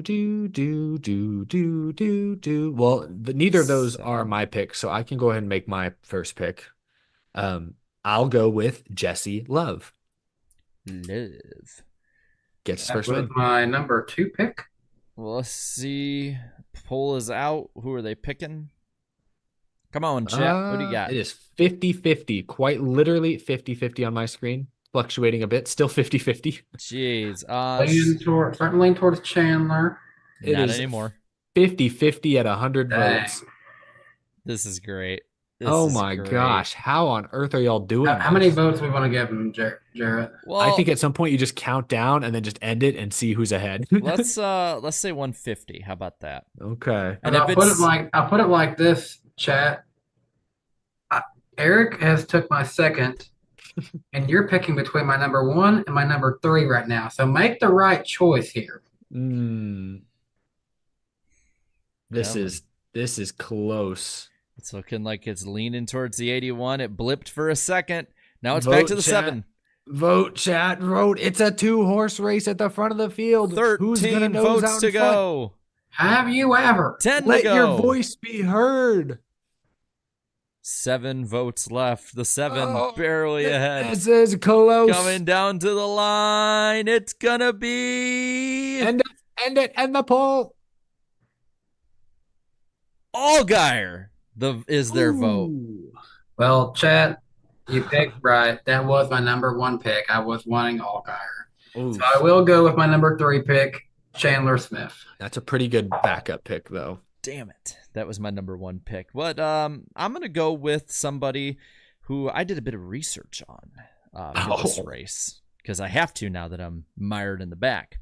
But this guy's pretty good in this equipment. This guy was routinely a top 12 to 8 driver in the Cup races at Richmond. It is one of his best tracks. Going with the 20, Eric Almirola. Give me double A. Hey, I seem to remember a race last year that he ran pretty well at in that one. So, next up, who's going to suck? Chat, who's going to suck this week? I think you guys can give your picks while the chat does on this one, a dark horse, since we don't care if it's mashed up.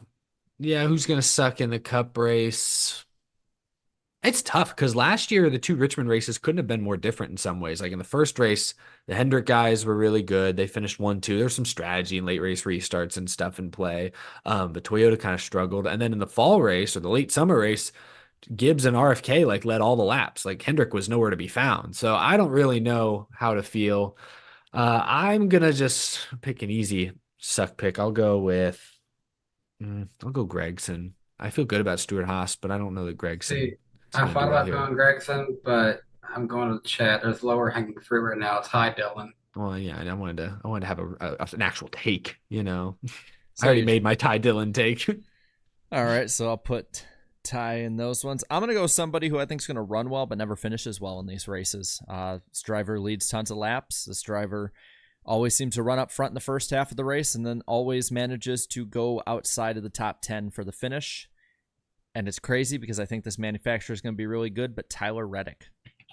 He leads laps all the time, but that team cannot finish races at Richmond. Now watch, he'll prove me wrong this week and win. It's bound to happen eventually.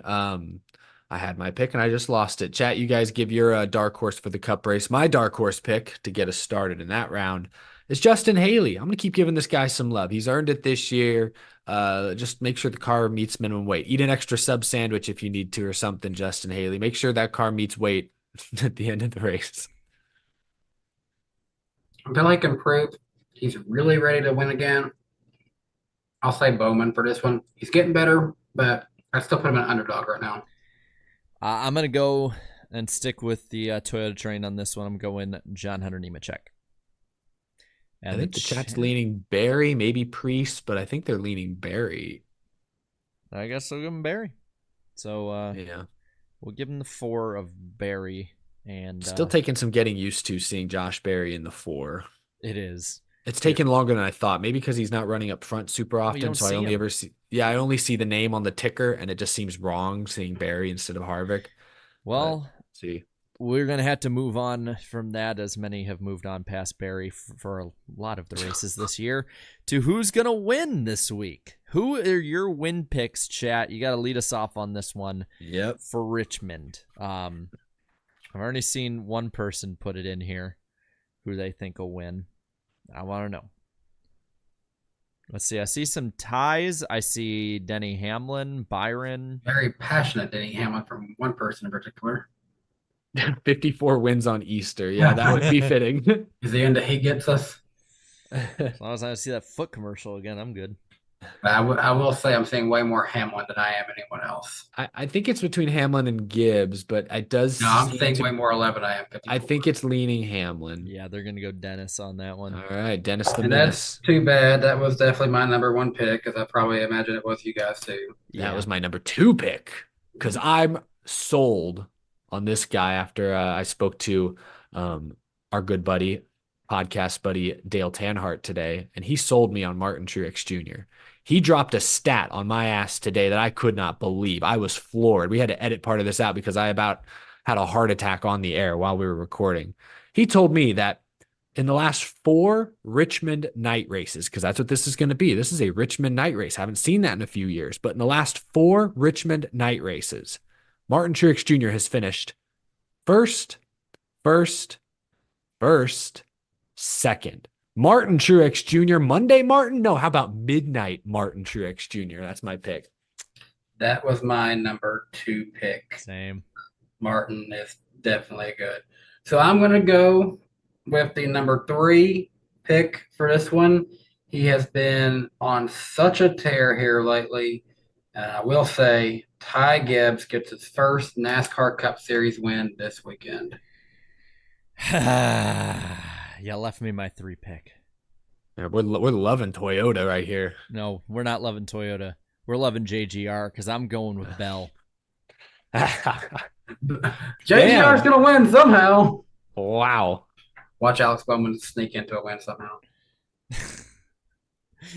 That would be pretty cool. Backs into another one. Wow. All right. So chat picked Denny. I've got Truex. Danny has Gibbs, and you've got Christopher Bell. That's.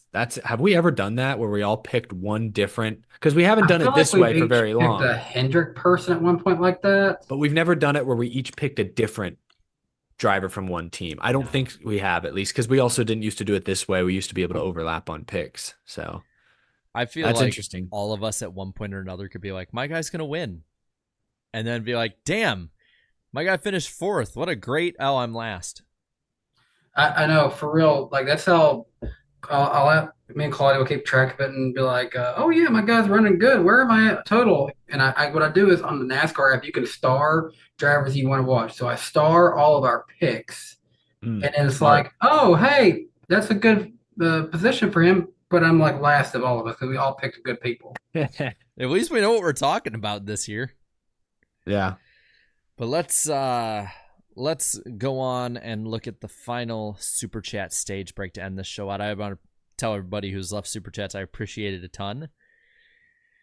And man, I'm looking at the chat too. We could really have a 1, 2, 3, 4 finish this week. I think so. It's going to be interesting.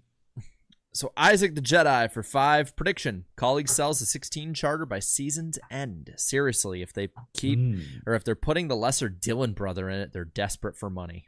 Oh, damn. I love the brutality of tonight. I know. People have been unhinged. I love it. Dominion 42, thank you for the 10. My takeaway from this weekend is that Gibbs's win is inevitable. And this year could be Austin Hill's true breakout performance. Also, SVG and Zilich got such bad luck. Bell or Barry to win Richmond. I got someone on my side. Spencer, thank you for the 33-month member chat. 33 months? That's almost 3 years ago. And he says also, go Red Sox. I can live with that. I'm like, yeah, that's fine. I don't have anything against the Red Sox. Yeah. Like it's more original than being a Yankees fan. Yeah. Fred Dog 81, thank you for the 5. If we don't give the All-Star winner a 70-year-old bottle of hooch as a trophy, what are we doing? Can they dig that out of the sinkhole thing that they found? Yeah, here's some 70-year-old moonshine. Take it for a spin. Let's see how you do. Will Griffin, thank you for the 5. At work, so can't watch live, but I think people, even Junior, would like COTA more without the track limits BS. That killed most of the enjoyment for me. I will say I tweeted something. This is like the first time this has ever happened, so I was kind of like starstruck. But I tweeted during the Xfinity race that the track limits was bugging me, and he doesn't follow me. But within, I'm not kidding, 5 seconds, Dale Earnhardt Jr. liked it. I was like, oh wow, thanks Dale. Okay, wow, amazing. That just searching track limits. That's what that told me. I'm like, he is actively like rage scrolling through Twitter, like track limits. Fuck you, I agree. Here. I see I've upset a New York Yankees fan. Oh, man. No, good. Nothing personal. I imagine for all of us, we don't get many tweets where Dale will like it. And for me, the one that only comes to my mind was a tweet when I was in the grocery store and saw these chocolate ice cream sandwiches with Dale Jr. on them. And I tweeted, "You can now eat Dale Jr." And he liked that tweet. See, the weird one for me, this is, I swear we sound like fanboys right now. The weird one for me is like it had snowed and I was at my fiance's house at the time and it snowed. And so I just on the hood put Bud King of Beers and an 8 on the top and side of my car in the snow. I just swear, like within 5 minutes, Dale Earnhardt Jr. liked this tweet. I'm like, how the hell did he find that? Like, I don't think I tagged him either. I was like, how did you find that? He was rage scrolling for Budweiser. Like, damn it, Teresa, I want to get that 8 car back. Which we haven't found out anything about that. That runs out this Sunday. Someone said Dale Jr. is glued to social media, but the funny thing about that is I feel like sometimes he is, but he was actually the one driver for the longest time who swore up and down, I ain't getting on that stupid Twitter, and now he's on it a lot. Yeah, now he's chronically online. Isaac HP Tubes in the chat. Do y'all think Shohei Ohtani bets on NASCAR? I mean, he might. Oh, that's funny. Let's get back here. Isaac, thank you for the 2. Bowman P4, good momentum going to Richmond. I mean, he has one there. True. Vinny the D, thank you for the 5. A little behind, but I was at the race and thought it was great. Battles all through the field, so dodge the broadcast. Let it down. Was it let down? Broadcast let down, maybe. Yeah, broadcast let it down. Oh, he said, did not dodge, dang phone. I appreciate it either way. Fred Dog, thank you for the 2. Andretti crew chief, Marco, rear end housing, Polo. That's pretty clever, actually. I like that one. Hunter Nixon fishing for 10, 1979. And there's a fight, 2024. And there's a kerfuffle. I don't know why people are so enamored with Kevin Harvick saying kerfuffle. I know. I was a little. I was taken aback when that was apparently the like hip slang word for the week. Is it like making a comeback? Is that how it is? Like old fashioned words are making a return to form, I guess. Dude, I don't expect know. they're gonna say, and there's chaos. I'll submit that one as like a request. Well, Mickey Logano here. Thank you for the 10. Can NASCAR fans please stop overreacting to Elliott's 2024 season? It's only been 6. I think he meant 6 races, not 6 seasons. And he's performing better this year than last year and would have gotten a top 5 if not for the penalty. Oh, don't you realize we need the clicks? We need to overreact. We need to tell you how Chase Elliott is washed. He's a hack. He's a has-been. I haven't seen many people really down on Elliott. I mean, you get your Elliott haters, obviously, who just troll, but like people actually like Elliott's been fine. He still doesn't seem to be back more or less. It looks a lot like last year where he runs 10th every week, which is fine, but it's not what we're used to. So I don't know. I hope he gets back to winning for him. All I know is I'm struggling to remember exactly what the details of, but I saw something earlier this year where it's like something suggested like watch the 9 still struggle this year. Just like whatever they knew behind the scenes, they're not expecting much from that car for some reason. Well, I still think he'll be all right. That's a good team, good driver, good crew chief. Like, they'll figure it out. Then if they don't, they'll change stuff up. Like, dislike for the 5. Did you hear about the Moonshine Cave being found at Wilkesboro under the grandstand? Yes, we did, and it is awesome. I'm going to go live there. Bobby Blair for the 10 and his 10th overall super chat on the channel. Was at the race this weekend and had a blast. I thought it was good. Blame the car, not the track. COTA is a world-class road course that deserves to stay on the calendar. I am with you 100%. Agree. Oh my God. First super chat in the channel from Shugs B Meows for 2. Hi, Dad. I found your money and wanted to give it to you. No. Son, give him a wallet. And don't you know that's helping your uncle, not me?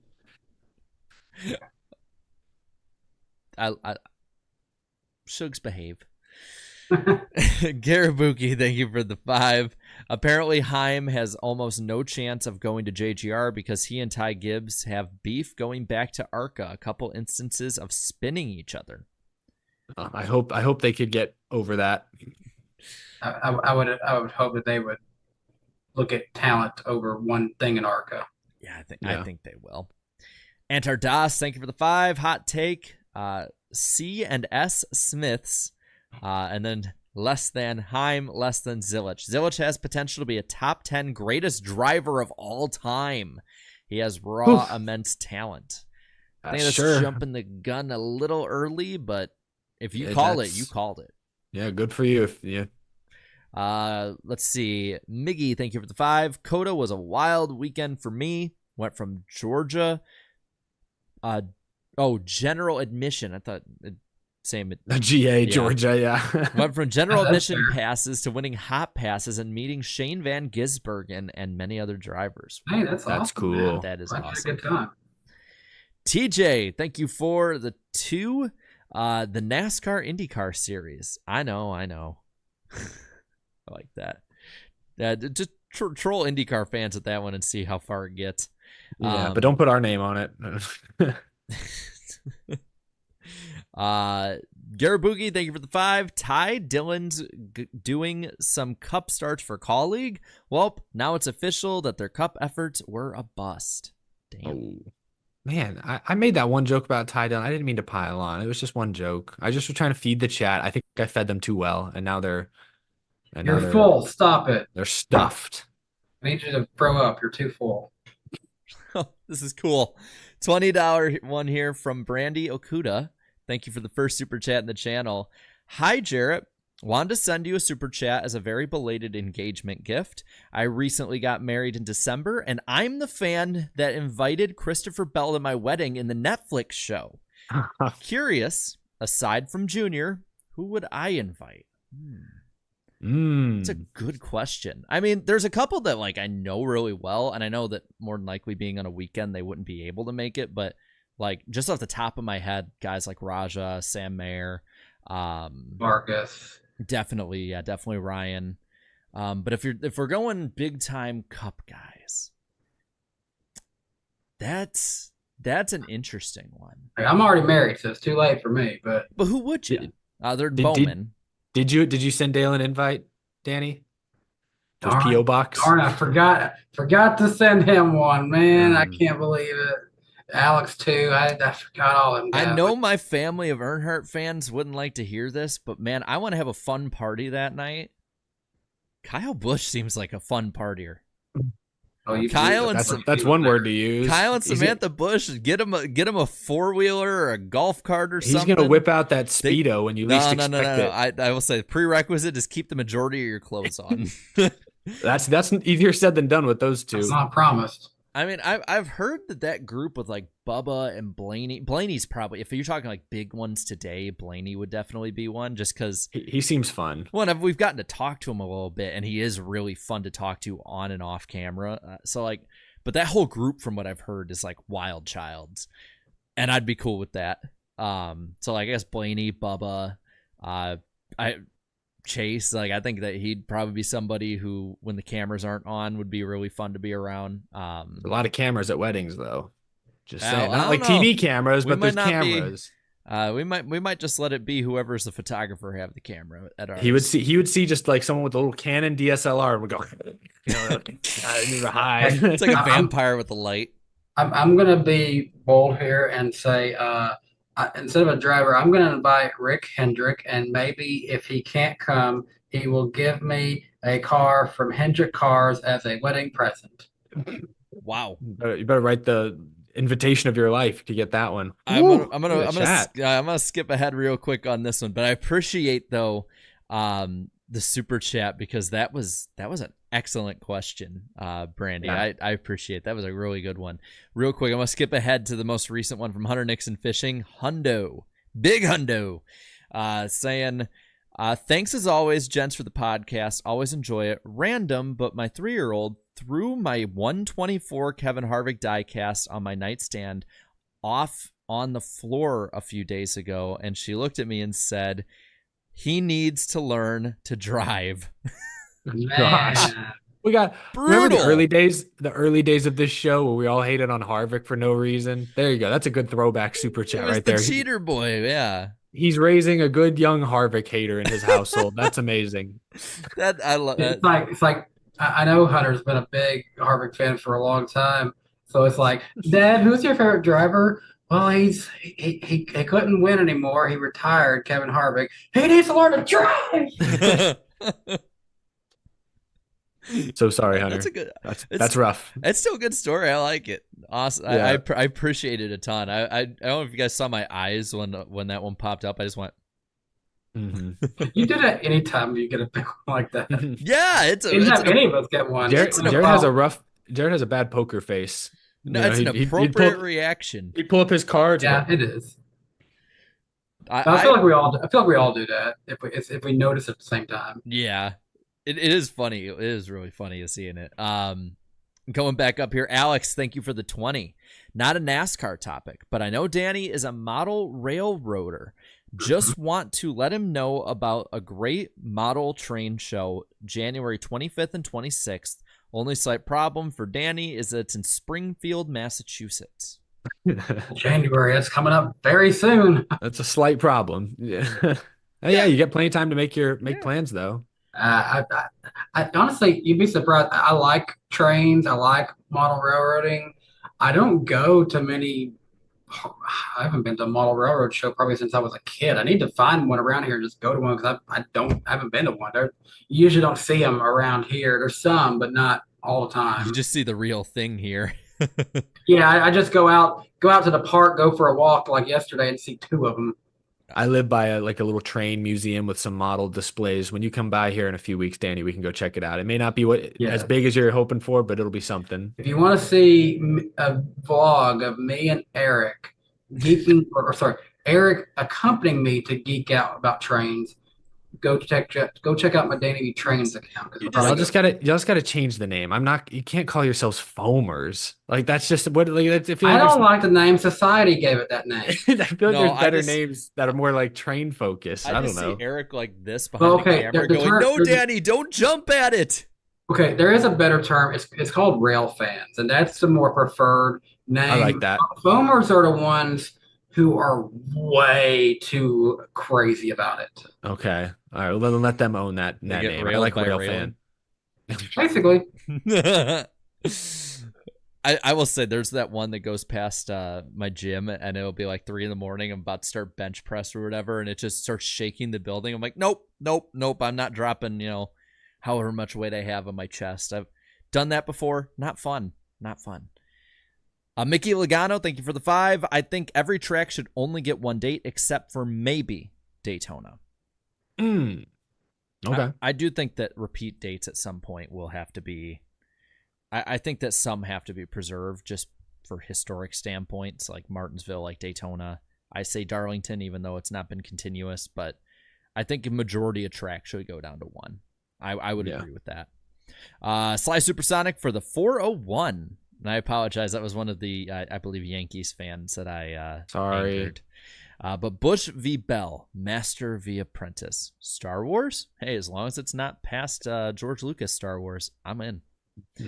Napa Race Fan 927, thank you for the 2 and the 5. First off, he says, too many road courses? Perfect number for NASCAR. So too many, I'd say like double digits should never be reached for the Cup Series. I think that's way too many. I think 5 or 6 is that nice comfort zone. Like I think there should be a rule, especially when I'm going to say positive, when the short track and road course package gets fixed. I think it should be a rule for NASCAR that road courses should not outnumber short tracks. I do think that, like, I will go on the traditionalist side on that one and be like, that's a line that shouldn't be crossed. But 5 or 6, I'd say, is good. And then Dale Jr., no road course tour coming near you. Wilkesboro replaces COTA, Chicagoland for Chicago streets, Charlotte Oval Fall, Sonoma and Glen only again. I like that rhyme. But yeah, that's probably what Dale Jr. would probably be like, nah, this make the last turn of Sonoma a short track. Couple more races came in. Charkzilla for the 5, pretty straightforward race this past weekend, but I liked it because my favorite drivers went 1 through 6, excluding Bell. Damn. I don't mind Bell as much as that might not make some in the house happy. Alex for the 2. What steam locomotive would you do a cab ride in? I think this is for. I guess this is my question, so I'll answer this one. I have, when I was a kid, rode in the cab of Dollywood's train, but if I had to pick one today, it's still being renovated by the Nashville Steam Association, but the North Carolina and St. Louis 576 used to sit in the Bicentennial Park here in Nashville. I would love to ride in a cab of that once they get it. Once they get it, going again, it'd be awesome to take a ride in that. I love that this has become like a subset of every channel super chats now for you, Danny. I love it. I mean, yeah, the real fans of NASCAR know that I'm a friend. I'm an ally that can come to me with all of their train nerd questions and excitement because I will geek out with them. I love it. Let's get last two super chats here. Charkzilla for 5. By the way, thank you, Jarrett, for your post race streams.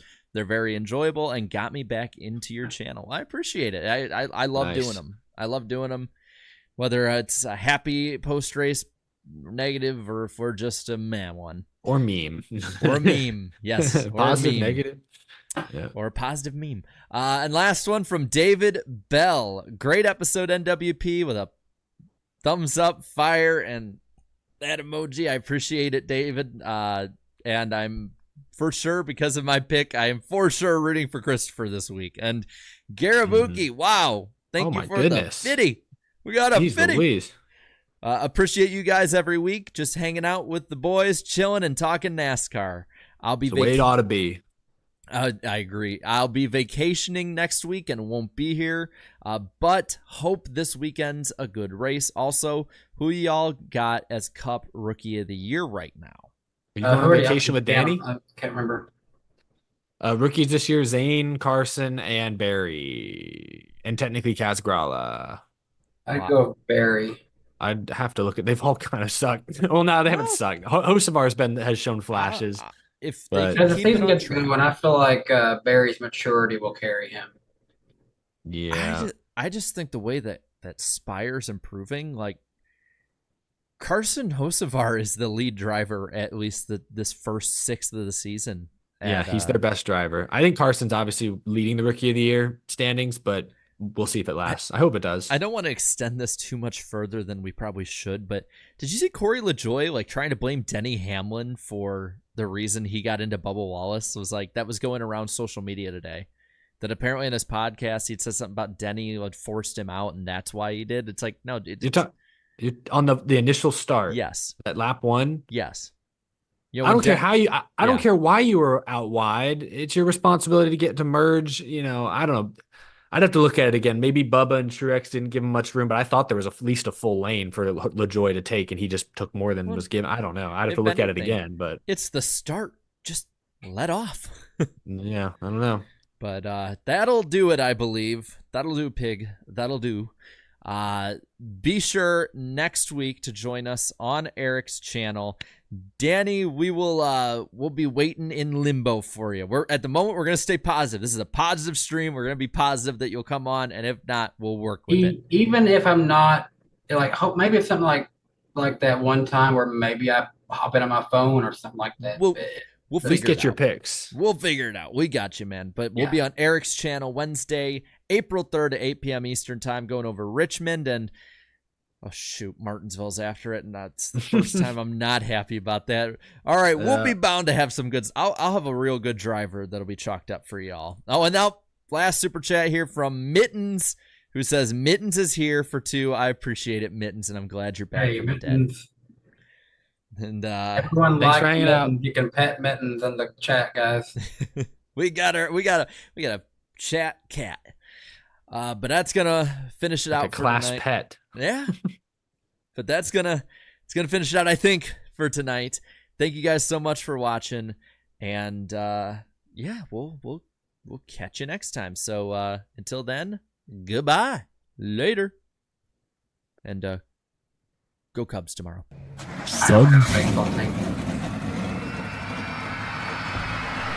Drivers!